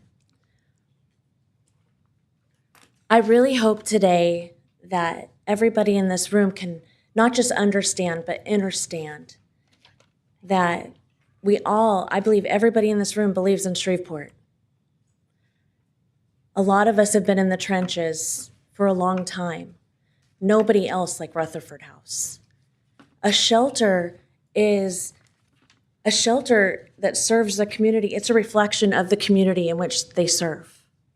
And I understand that. I used to work for Caddo Parish. I used to be the rescue foster coordinator. I have 16 years in the nonprofit sector with WERLA, which is Wildlife Education Rehabilitation of Louisiana. And I recently left WERLA because nonprofit is so much work. It doesn't stop when you go home. And I need a balance. And the people that got up here to speak from Rutherford House and the 3 stages that they have going on, I love it. And I loved that them saying that downtown, being by the Rebel and being by the aquarium, and how it would speak to the children's lives and add some layers there and healing. I love all that. But I really would love if we could do that outside of Common Park. The Commons, that belongs to everybody in Shreveport. I've been in the trenches and living downtown for 6 years, trying to create businesses downtown, helping to restore downtown. I've been the caretaker for Logan Mansion for the last 8 months. It is a lot of work, and it is a thankless job, and it takes all your time, effort, and money. When I was a young woman, a single mom over 30 years ago, needed a shelter. So I understand it, and I know that we need more beds. There's other properties in the community, even in the Commons, that I feel would be more suited. You can't even see the tower next to the Art Council. You can't see the Art Tower with this building. And there's so many other things that I wish I could say. But I only have 3 minutes. And I really hope that we can put a pin in this and talk about it again, because I know that there are people within this circle and right out of the circle that did not have transparency. And if we really want to move forward together, because we've all been taught that nature is survival of the fittest, but that's not what nature's based on. Nature is based on cooperation. The bees pollinate, the earthworms till the soil, squirrels plant trees when they bury their nuts to hide. And we all here can cooperate, and we can grow together and have a more sustainable downtown. The Commons, it's for everybody, and we need to keep it that way. Please. Thank you. Thank you, Ms. Randall. Is there anyone else who care to speak in opposition to this?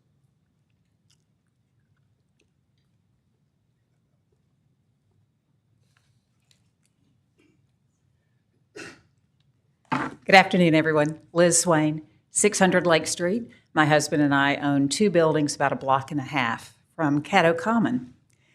And I want to do a little shout out first to all of you who are still here. In December, I was sitting out in the audience for that meeting, that big meeting where you had to make the decision on the large project that was going in West Shreveport.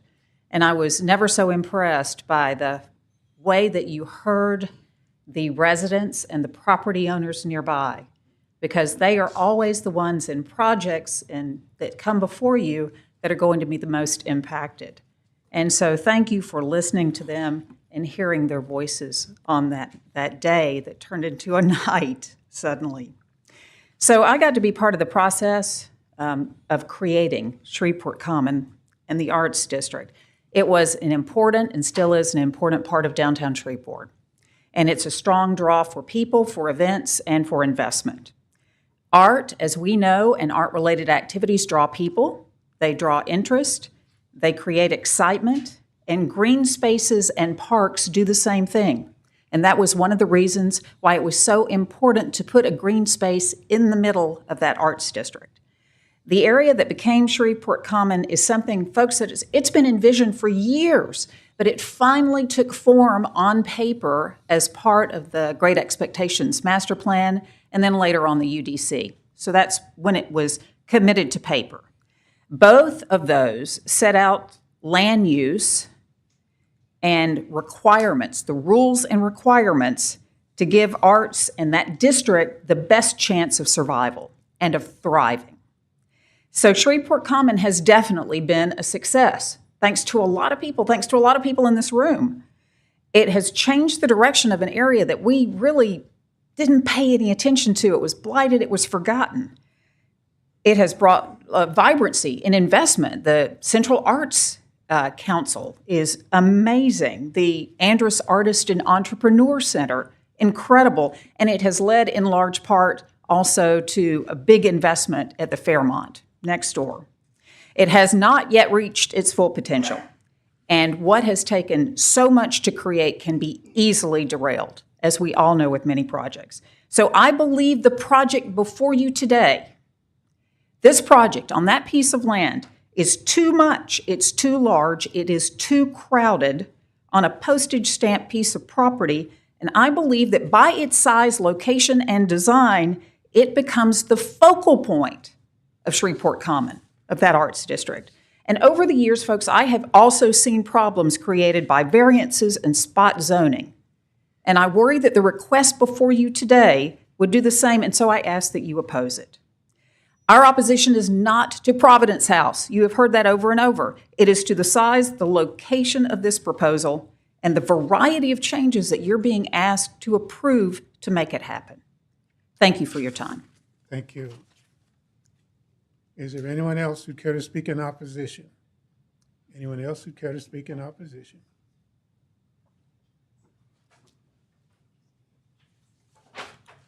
Good afternoon, everyone. Victor Thomas, 1955 Abbey Street. Let me say this for the record. I am not in opposition to Providence House expanding its mission. I think that one of the clearest things is, to Ms. Hill Jackson's point, was the capacity. The housing capacity, the number of beds that Providence House serves as it relates to their mission, a mission that we at the Caddo Parish Commission, it's one of the reasons why Providence House is one of our trusted partners. We continue to work closely with Providence House. Weekly, I get a call about someone being displaced. Weekly, I get a call about someone needing services, and Providence House is always there to stand in the gap and always there to service those individuals. What I'd like to share is that I don't think anyone is opposing to the mission of Providence House or wanting Providence House to move out or anything like that. I think that there is a key aspect that's missing from all of this, and that's communication. I think that there were some preliminary meetings, and to be respectful, I'll say that those meetings were made with individuals who could not make decisions on behalf of the entire board of Providence House, on behalf of the entire board of Shreveport Common. Even as far as the city of Shreveport, I haven't heard anyone from the city of Shreveport come here and make a statement regarding this as well, because there are a lot of conversations that are being held outside of this forum. I have been contacted by both residents in favor and against this. I have tried to make peace with those individuals to understand that there is nothing we can say about the height of the building or anything like that that's going to trump the mission of Providence House. What I would like to do is I'd like to request, because I know for a fact that the boards of Providence House, what you guys are leading, especially with the opportunity for expansion, there are offers of land for Mr. free. Thomas, you want to talk to us, you're not to talk. No problem. I understand. There's an offer of land available. There's offer of upwards of $500,000 to $1 million for this project. And I think that there just needs to be a conversation that needs to be had. I've shared this information with you guys because I think the discussion is not about opposing the expansion of Providence House. It's Providence House trying to expand in that very small space. And I think it speaks to a much larger conversation that we need to have in our community. And that's about planning, city planning in silos, city planning without having full conversations with the full community. I received the notice about the community meeting. When I received the notice, it was like 3 or 4 days before the meeting, so I couldn't alter my plans to be able to go to the meeting. I did want to show this because, once again, what we're talking about is not changing what Providence House mission is. It's enhancing the quality of life for the individuals that will be serviced by the mission of it. It's talking about, instead of just doing 4 homes, I am committing that we can add 8 to 12 of these homes right there in the area with the land that's being offered to Providence House. Once again, I don't know if anybody knows that because we haven't had that conversation. I'm not asking you to oppose this. I'm asking you to allow these entities to have a proper conversation, because I do not want things to be left out on the table, and I do not want Providence House to be stifled into this small space for their expansion. There's so much more. I don't want obstruction to be viewed as a lack and to block the space for opportunity. I'm trying to hurry up and quick. I'll just end with this here. If you give me $5 and that's all I have to work with, I'm going to stretch it as far as I can. But I'll be doggone if you've seen what I've done with $5. Let's see what I can do with $50. And I think that there's a $50 conversation that needs to be had. I've had conversations with the city, and they've stated that having this conversation, not trying to turn this into a full summer project. I mean, let's meet next week. Let's have a meeting with these boards next week. Let's have a discussion. If they hate what's being offered, if they don't want the land opportunity that's being presented to them, if they don't want the money or whatever and stuff like that, then let's proceed at the next board meeting. Let's let it die. But I just don't want that conversation to not be had, and I don't want individuals to feel like that they're being made out to oppose the mission of the Providence House. And that's just something I have to represent everybody involved in this process. And what I see is a conversation is not being had. It's almost being blocked. Thank you. Thank you very much, sir. Mr. Chairman. Yes, sir. Mr. Robertson. Mr. Thomas. Don't run off. Here we go. Are you responsible for these images? I just thought outside of the box and thought about ways that we can expand. I can confidently say that I can put a park in there for that land. There's so many more opportunities, and there's a conversation that needs to be had. One of the things is I don't want to do is be obstructive to the mission of Providence House, but what I also don't want them to do is to limit their expansion, to limit their opportunity. I want to see multiple families. Instead of serving 34 families, I want to see us have the capacity to serve 100 families. I want to eliminate, there was a question about the wait list. I want us to eliminate the wait list at Providence House. A simple yes or no would have done. Well, I had to maximize as much time as I could. I appreciate that. So what are we looking at here? What you're looking at is this is the beautiful concept. And let me say this here. Mr. Cole, I want to applaud you because this is a beautiful representation that you did. Mr. Thomas, you want to talk? I'm sorry. Let me say to you, for Mr. Cole, that this is a beautiful representation and a beautiful rendering given the space that was provided. I would love to see what Mr. Cole can do. He's designed a beautiful Six Flags in that small space. Given the land, I know he can do wonders and make us a Disneyland. I know that he can make wonders and give us the opportunity to truly serve and make Providence House they are the only game to me that is really effectively eradicating homelessness. And I think that we can expand the way that they do that. I think there's a conversation that the boards have not been privy to. I've never seen people offer free land like this. And I think that that's something, especially in this unique and uncommon district, I think that there needs to be a conversation had. I need more information. Yes, sir. So I'm looking at, not that one, but the other image. Okay. Thank you. Mhm. And obviously that is the current Providence House project without the single-family homes and the courtyard. Mhm. And what I do not want to do is eliminate the notion of the single-family homes. What I want is for it to be, instead of it being 4 single-family homes, I love for them to see the opportunity where they can expand that to 8 to 12 of those single-family homes, and a further conversation and a further phase to build a community of these homes. So I get that. Now I'm turning my focus to the 4 single-family homes that are illustrated. Mm-hmm. Where is this? So if you'll go back to the map of the circle, there is land available across the street that surrounds the preschool. I will say that once again, there needs to be a conversation had because there's opportunities for that land to be given to Providence House that can facilitate the expansion with 8 to 10 of these homes. So this location that you're... This would be directly behind the preschool on the land that is owned by the Caddo Common District, by Shreveport Common Board. There's also land available over here next to the Tally Alley that is being offered to them. But once again, and I will say that I tried to facilitate a meeting last week. I don't know why that meeting didn't happen. What I like to do is for us to have communication and discussion before we get into these public forums. But that didn't happen. So here we are in the public forum, and I'm only making the appeal for you not to deny it, not to oppose the rezoning, but let's have a conversation because we'll end up coming back here again to rezone these other lands that are trying to be donated to Shreveport Commons. So I'm not asking for an opposition or for you to not approve this. I'm just asking to give space for a conversation to be had. Well, I appreciate your efforts and your dedication to your work. This is somewhat of an 11th hour intervention, and I understand the nature of that because this issue is pending today. So I'm just trying to get my hands around what I'm looking at here.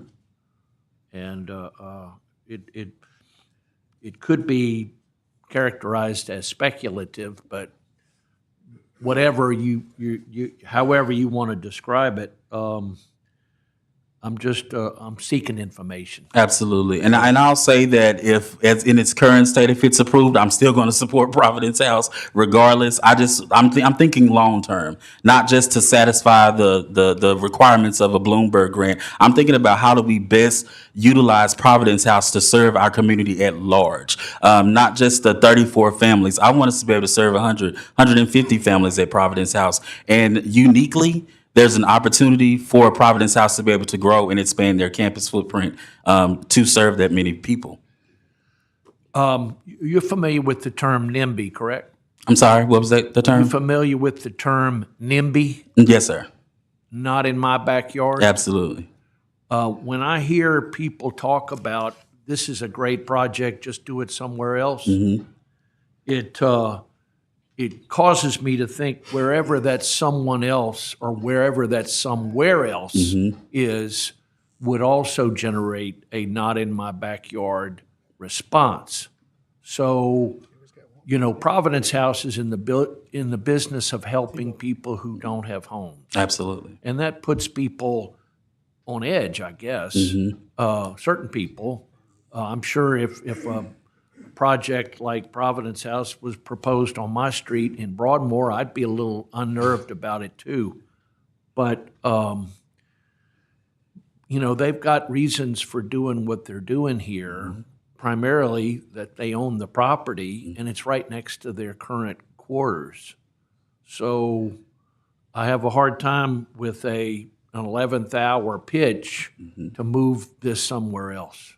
Absolutely. And to your point, as far as not in my backyard, I don't see this as a not in my backyard. I think this is, let's put this across the street in the front, next to the front porch.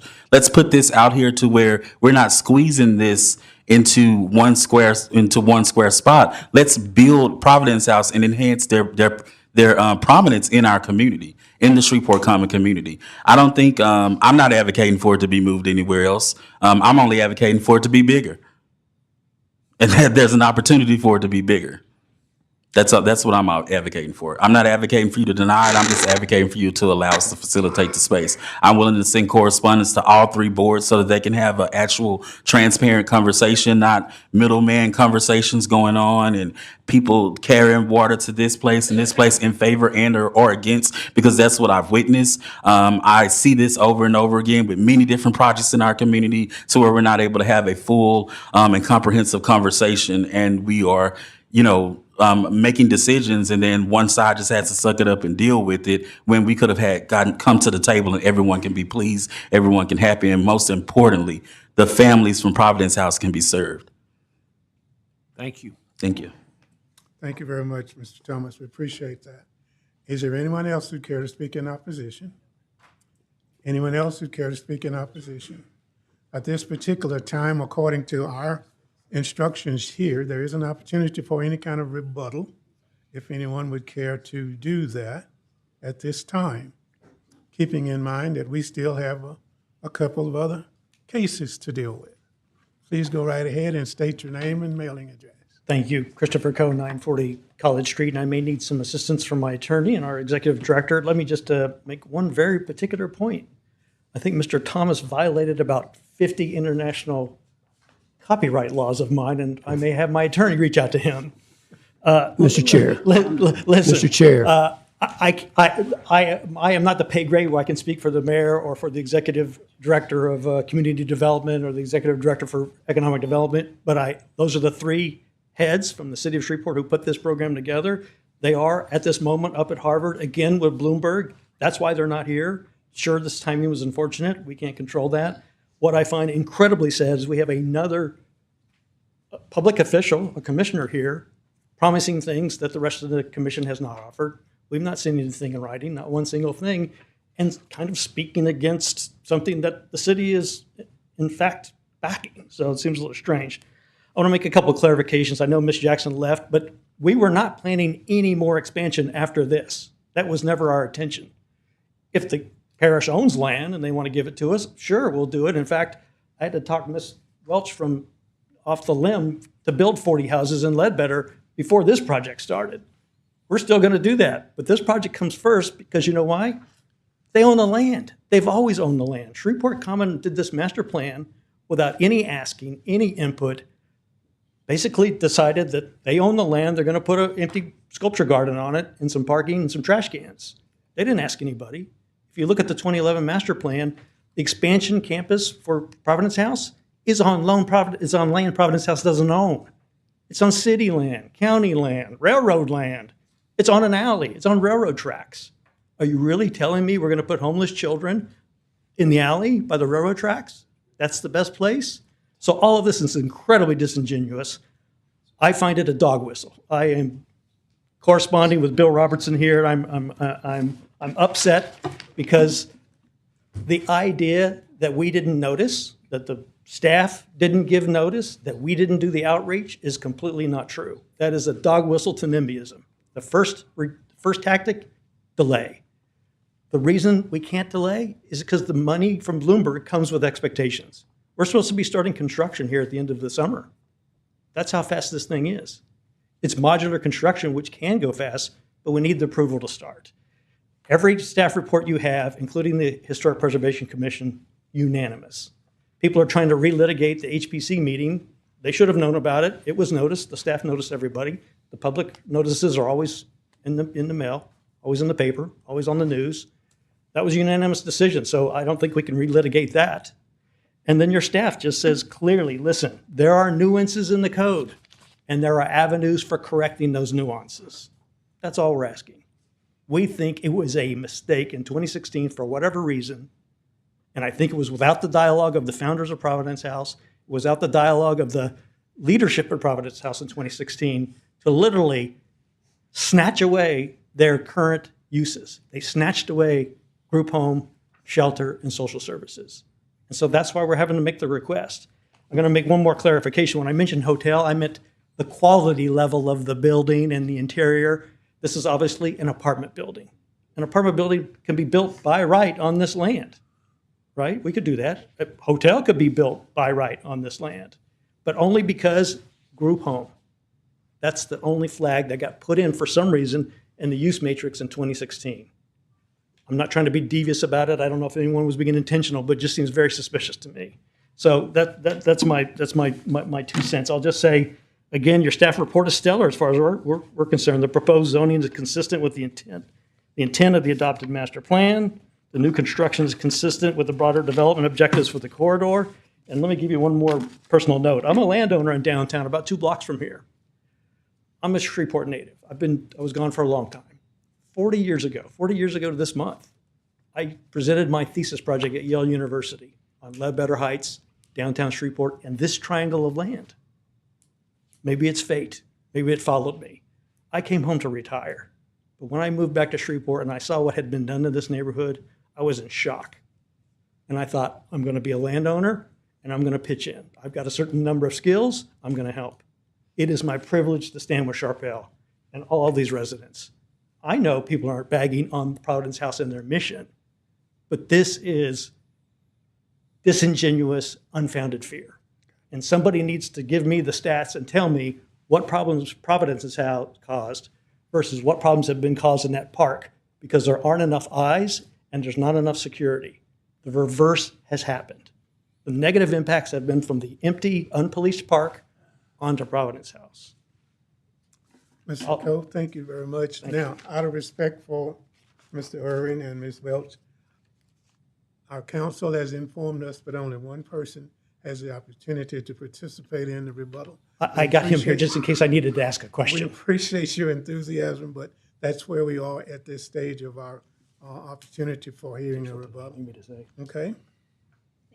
Thank you. Thank you. For your Appreciate it. All right, Mr. Coe, before you leave the mic. Yeah. Mr. Coe, I just Yes, sir. have One a question. With the Bloomberg project, the whole thing. Yes, sir. When is the deadline for them to, when is the deadline? Are you sitting down? Yeah, I am. We're supposed to be moving residents in December. So how long ago did y'all know about this project? Because it seemed like it's being Yeah, rushed. I mentioned it before. So the first I'd heard about it was July of last year. It took probably 3 months to put the application together. It was denser than you can possibly imagine. Gotcha. The Economic Development Office called me personally and said, well, you know, you worked on it in the past. It was a different scheme. Can you help us write this grant for the new scheme, which is modular construction? And I said, sure, I'll do it. I didn't do that being paid by Providence House or being paid by the city. I just did it because it was the right thing to do. Sharpell was just coming on board. You know, there was a gap of executive directors, and Sharpell came on board, and I think maybe in August or September, very late July. And the first idea was not this one. The first idea was perhaps a big neighborhood somewhere else, or fix up the current campus. Well, the money can't be used for that. It can't be used to fix up the current campus, and it couldn't be used for a whole other subdivision. It needed to be used for multifamily. That was the key to that. We have check-in meetings with the Bloomberg people once a month, almost every Friday. And the very first question they ask is, how's your schedule going? And the second is, how are you doing on your planning approvals? And we alerted them. We told them the steps we had to go through. We gave them the entire laundry list that you have in front of you. So they're well aware of it. Our interactions with the city staff have mainly been with Bill Sabo at Economic Development. You know, the mayor is, you know, not really has his fingers on it, but I know how proud he was that he got Shreveport recognized in the way that those three did, to try to bring something positive back to us, to give us some recognition beyond our own shadow, right? And to do something that's really profoundly good. And I know they're all three very proud of it, and we're happy that Providence House was picked to administer the program. Okay. Okay. Thank you very much. Okay. Yes, Chris? Mr. Albertson. Mr. Coe, thank you for your presentation and your rebuttal. I think there were some good points made by some of the neighbors, and I'm just curious. I mean, I know you're under a lot of pressure and constraints with the grant.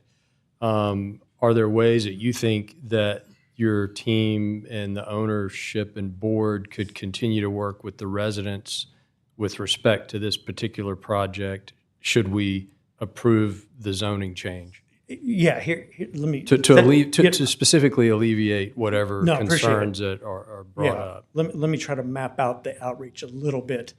We met 3 times with the executive director of SHRAC, 3 times with the executive director of Shreveport Common, and 3 times with the executive director of the Sanctuary Glass School of Zion. Out of all those meetings, the only comments were, what's parking? What's your parking plan?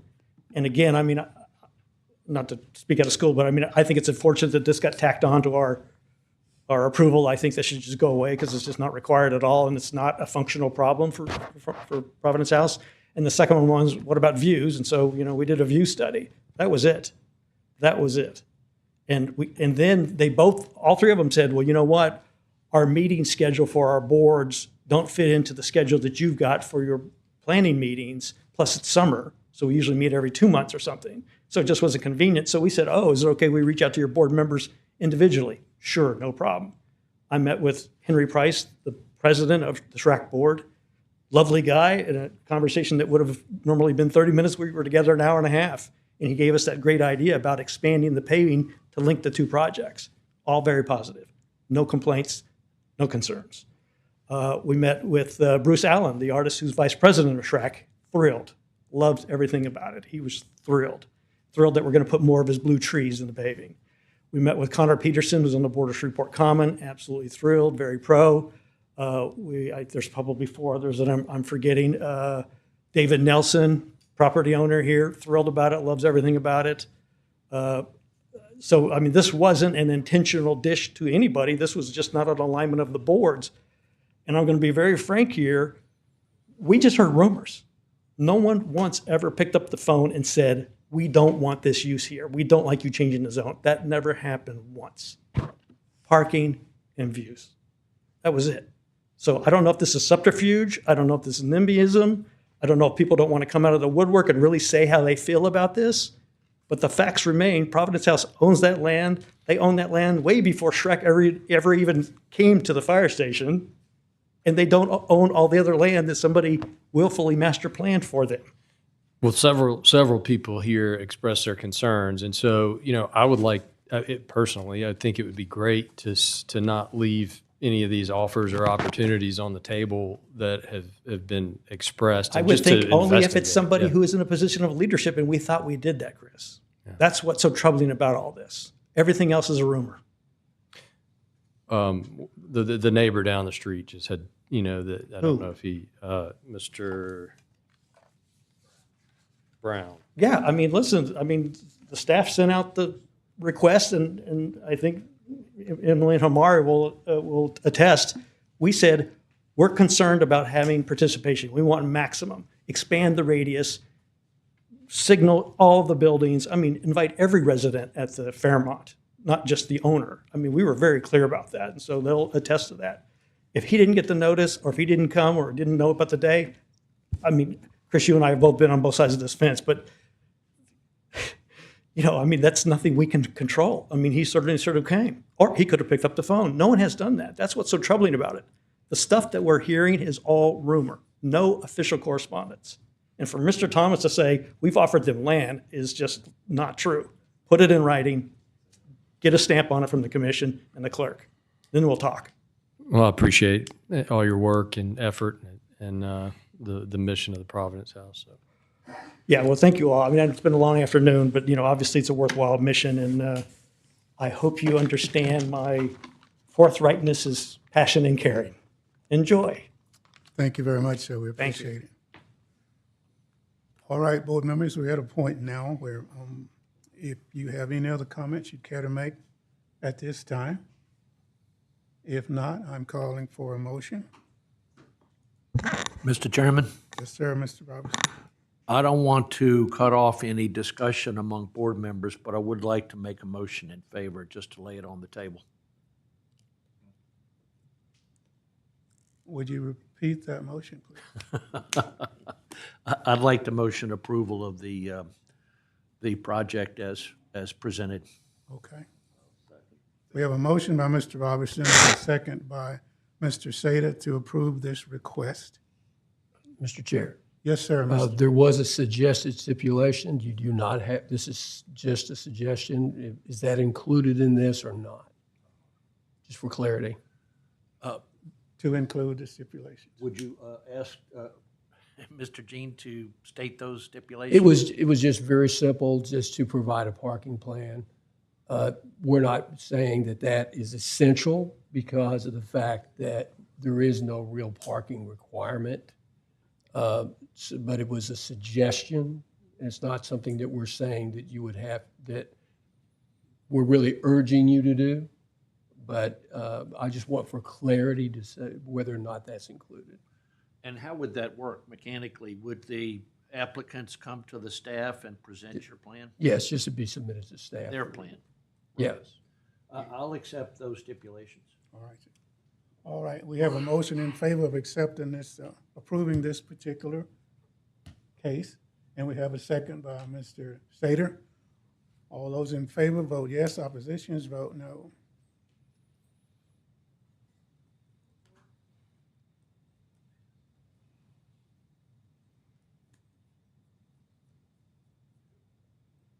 All right, that request is passed, including the stipulations.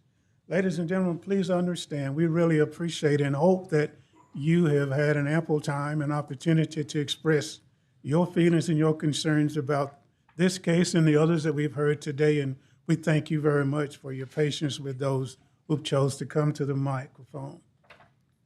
All right, at this particular time, we'll move to item number 10. Case number 26-56-C, special use permit and site plan, Chop Shop M. Thomas Investments, LLC. If you'll come forward, please.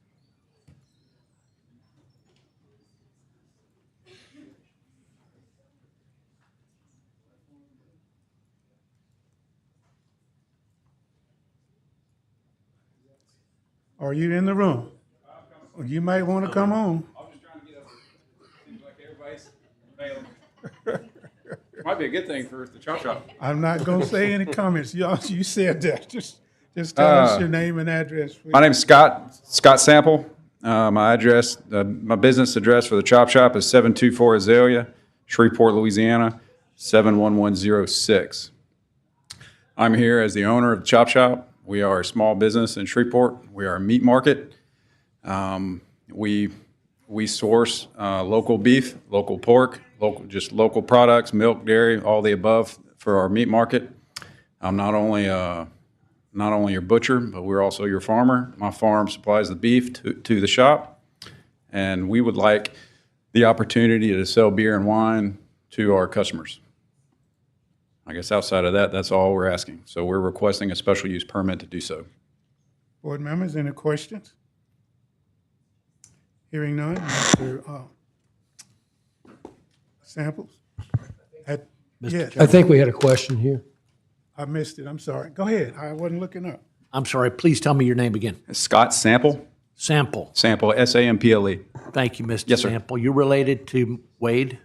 That's my father's cousin, I believe, maybe second Okay. cousin. Okay. Yes, I'm sir. a friend of his.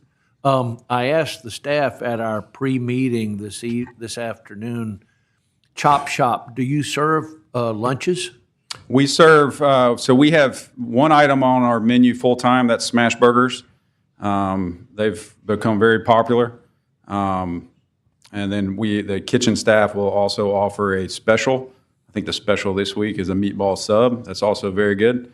My farm supplies all the beef for that smash burger. And our kitchen will also do like take-home meals, lasagnas, stuff like that, and those are frozen. And is it your intention to let people have a beer with their burger? No, sir, unless they take that beer and burger home. Okay. But you do have tables there where people eat on the premises? We have a little courtyard. We have maybe 4 to 6 little two-seater tables and Okay, chairs. so the beer and wine would be takeout only? Strictly a grab and go to take home. Yes, sir. Thank you. You bet. Okay. Is there anyone else present who care to speak in favor of this request? Anyone else present who care to speak in favor? Is there anyone present who care to speak in opposition to this request? Any opposition? Hearing none, board members, what's your pleasure? Move to approve. Second. Motion by Mr. Moss, second by Mr. Everson. All those in favor, please vote yes. Oppositions, vote no.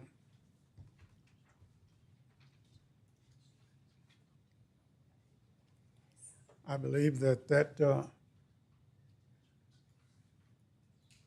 request has been approved. At this particular time, ladies and gentlemen, we'll move into a couple of other items. I would like to ask the board at this point where under old business we have search committee reports, allow us and accept a motion to move that down under new business at this time for time's sake, if that's all right.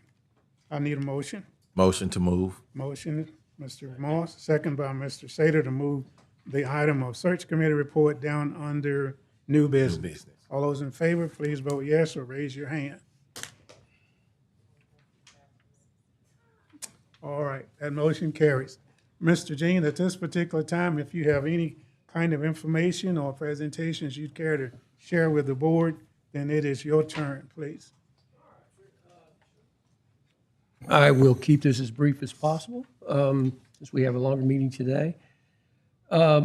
As you may be aware, the special use permit for the gas station selling beer and wine at 300 Highland that you approved at the last MPC meeting was appealed to City Council. During that meeting, on May 26th, the vote was 6-1 for council to uphold your decision. So now that can be appealed to district court. I have no knowledge that has been appealed. They have 30 days from the date of that meeting to do so. The code text amendment for landscaping that was introduced to the city council at the same meeting I just referred to. They will take action on it next Tuesday. It may be talked about on the Monday at the work session. I think I mentioned to you last time about our work on the Monkhouse corridor. We'll be meeting.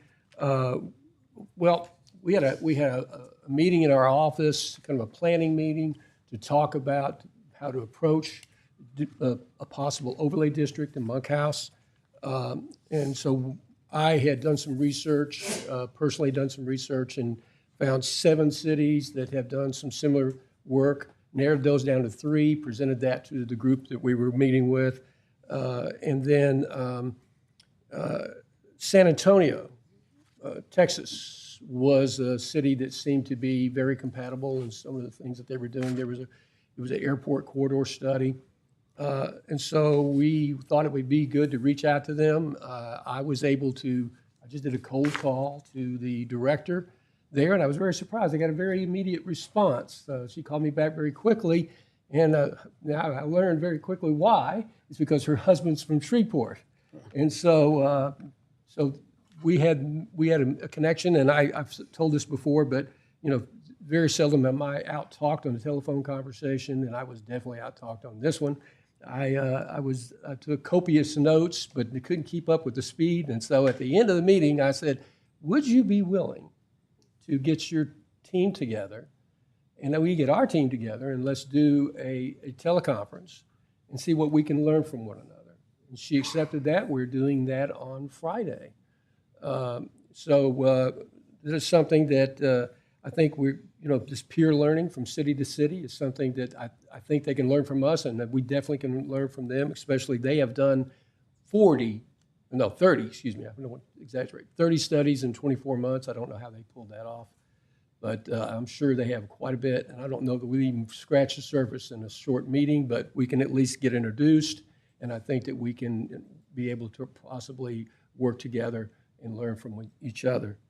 On Monday, we will be speaking with the Northwest Louisiana Association of Realtors on the 8th. Nicholas Holt here is going to be joining me. We're going to present the map, and actually we probably need to present this map again to you because we've made so many improvements since the last time we presented it. The first time I saw this, I knew that this is something the realtors needed to have in their hand and to understand all the options that they do. You remember that how flexible it was. We're going to do that on Monday. And we also are going to be speaking about the landscape ordinance at that time as well. And I could probably keep going, but I'm going to stop here and let you guys go on to whatever business that you want to do today. Well, the other item, well, thank you very much for that report. I believe we have one report in our hands. Mr. Reggie, are you here? Would you care to make any comments about the report that you put before us? All right, now wait, now let's roll.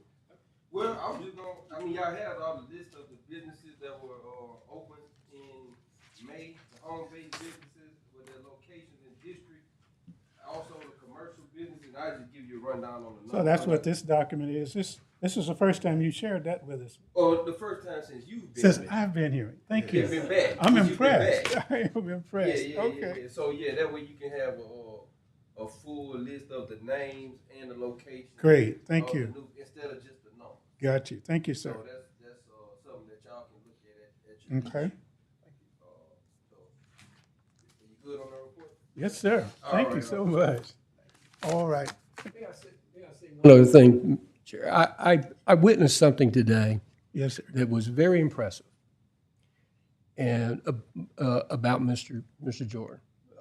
He's been doing the biz camp for years now. I only did it one time. I did it to fill in for Mr. Clark, and wasn't prepared. Just kind of winged it. But we had Jessica Mims, who was here. She's not any longer. And we also had Reginald. And, I thought we were doing a pretty good job until Reginald got up there, and he just nailed it. He had this down about how do you explain this to young people? How do you do it in a way that they can understand it?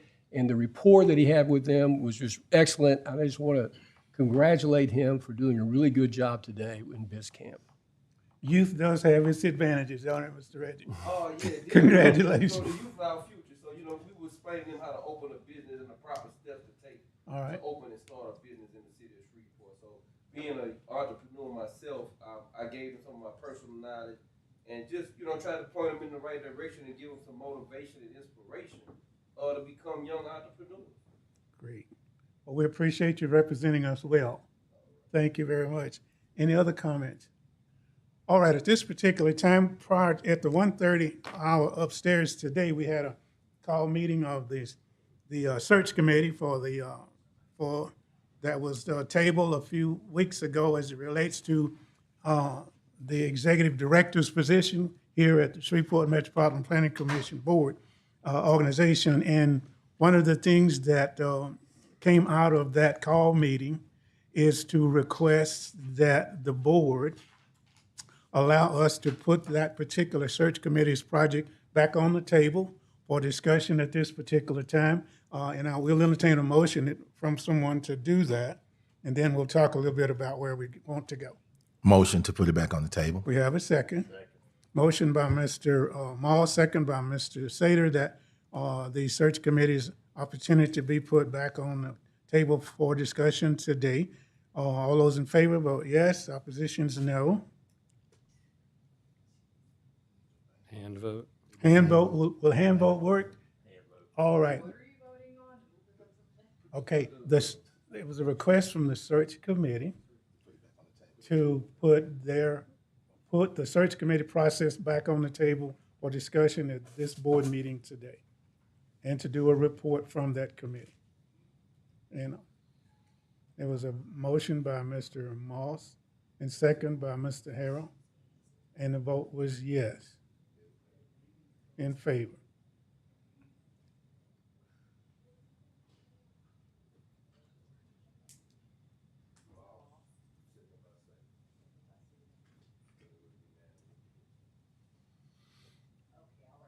All right, thank you very much.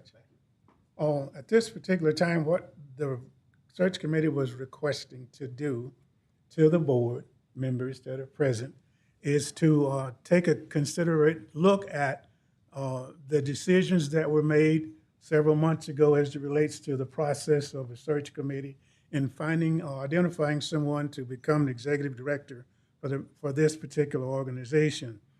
We went through the steps of putting together questions. We identified various kinds of things that we thought that would be the kind of individual to fill that slot, and we even talked about some of the other things. We talked about budgeting, which was a factor involved that we put on the table at that time as well. And with the understanding that from the administration for the city that there was some things that we needed to keep in mind as it resulted in a result of our search for someone. One, our budget was changed just a little bit financially. We had some monies moved from our budget into another direction for the city, and they recommended to us 3 different options that we could choose. And one of those options was that we could identify someone to be the interim director until such time that the budget was put back in place. I believe August 31st would be that particular time that it would be put back together. As a result of that, we voted unanimously to put Mr. Stephen Jean in the position of interim executive director until such time that our budget was put in place and we could move forward. Having said that, what the search committee is recommending to this board to consider today is one of 3 options. One, to consider doing a nationwide search, because if we're going to have someone in place by September 1 to do this job of running this organization, then we need to be busy trying to identify. The second option was to do an area search, a local search, to identify someone that perhaps would fit in that slot. Or we could entertain a motion with discussion to appoint Mr. Stephen Jean to become the permanent executive director at this particular point, and then come September 1, we'll already have all the nuts and bolts in place, ready to continue to move forward as he's doing today. And those are the 3 options. Are there any questions or concerns? At this particular time, we've talked about it, and you've heard what the committee is recommending. I think at this point, we'll entertain a motion from either one of the 3 options that are on the table, and we'll ask for a vote, and then we'll move forward. I'd like to make a motion to move forward with option 3, which would effectively change Mr. Jean's title from interim director to director. All right, we have a motion by Mr. Everson. Do we have a second? We have a second by Mr. Harold Sater. Is there any questions or concerns from either one of the board members? And we do have a majority of board members present today. Hearing none, all those in favor vote yes. Oppositions, please vote no.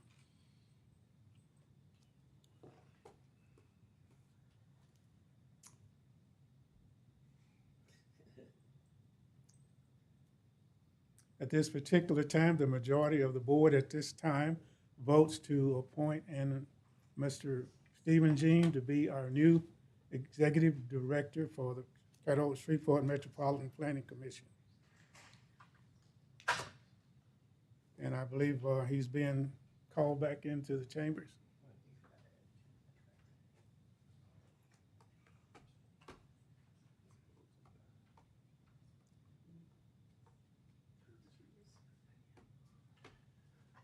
Mr. Chairman. Yes, sir. Did the search committee make a recommendation on the 3 options? Yes, sir. Which was what? The one that was just passed. Number 3. Yes, sir. Okay. Mr. Jean, I'd like to, on behalf of the Shreveport Caddo Metropolitan Commission, congratulations on being elected and appointed the executive director for this great organization.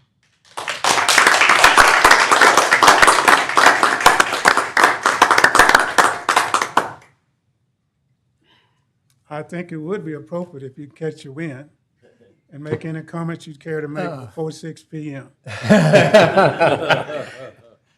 I'm overwhelmed. I can say that I coined the phrase during a meeting earlier when I was thinking about team, and I said, together, everyone achieves more. That's what team means. Everyone together, everyone achieves more. We have a great team here, and I'm including you as part of this team and actually members of the public and our applicants, because we're all a team together to do the same thing. We want the best for our city and our parish. And so thank you so much for your trust and for your confidence and for allowing me, because I've never approached this job as an interim. I approached it as the executive director. And I am very proud of the team that we have and what we've accomplished. And I'm going to have to break a promise that I made to this young lady next to me. And I said I was not going to say anything about her, but I can't. I'll have to break that promise because I have to say these months that I've been working that I've had tremendous support from Miss Emily Trant. She and I have been a great team together. And I'm not raising her above any other team member, but nobody else is leaving at this time but her. So I'm going to take the chance to say I've always known Emily to be, really what's the biggest compliment about Emily is not so much what I think, is what I hear constantly from applicants, from peers, from people throughout the city and the parish. I've heard compliments the 7 years that I've worked with her.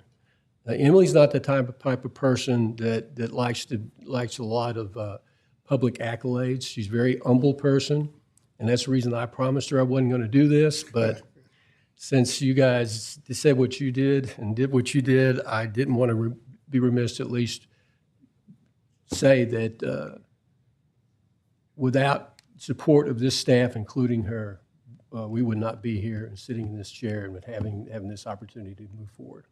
So, you care to say anything? Well, I'll be brief, but this is very bittersweet for me too. You know, I've gotten at least 6 months of working with Stephen as interim director. You know, there's never perfect timing for anything. I would have loved to have spent some more time, especially now that he's been named official director. But I know that the rest of the team is going to carry the baton forward and do great things for the city. I never expected to be here for 7 years. I have enjoyed every bit of it, especially the first Wednesday of every month. So I'll miss this board. Thank you. All right, ladies and gentlemen, board members, any comments? Go ahead. I just want to talk about what happened today. The Providence House, on the efforts and everything that they're doing.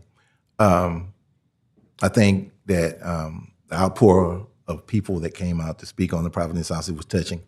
But I also want to say that there are some conversations that need to be done.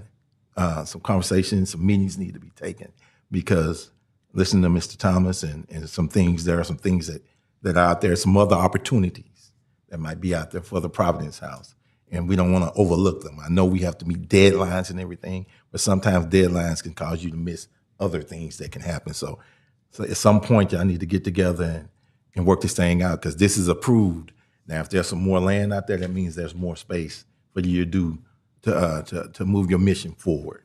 Okay, so conversations do need to take place. But other than that, I commend you on what you're doing there at the Providence House. Thank you. Anybody else? We'll certainly entertain a motion. Second that. Meeting is adjourned. Thank you very much.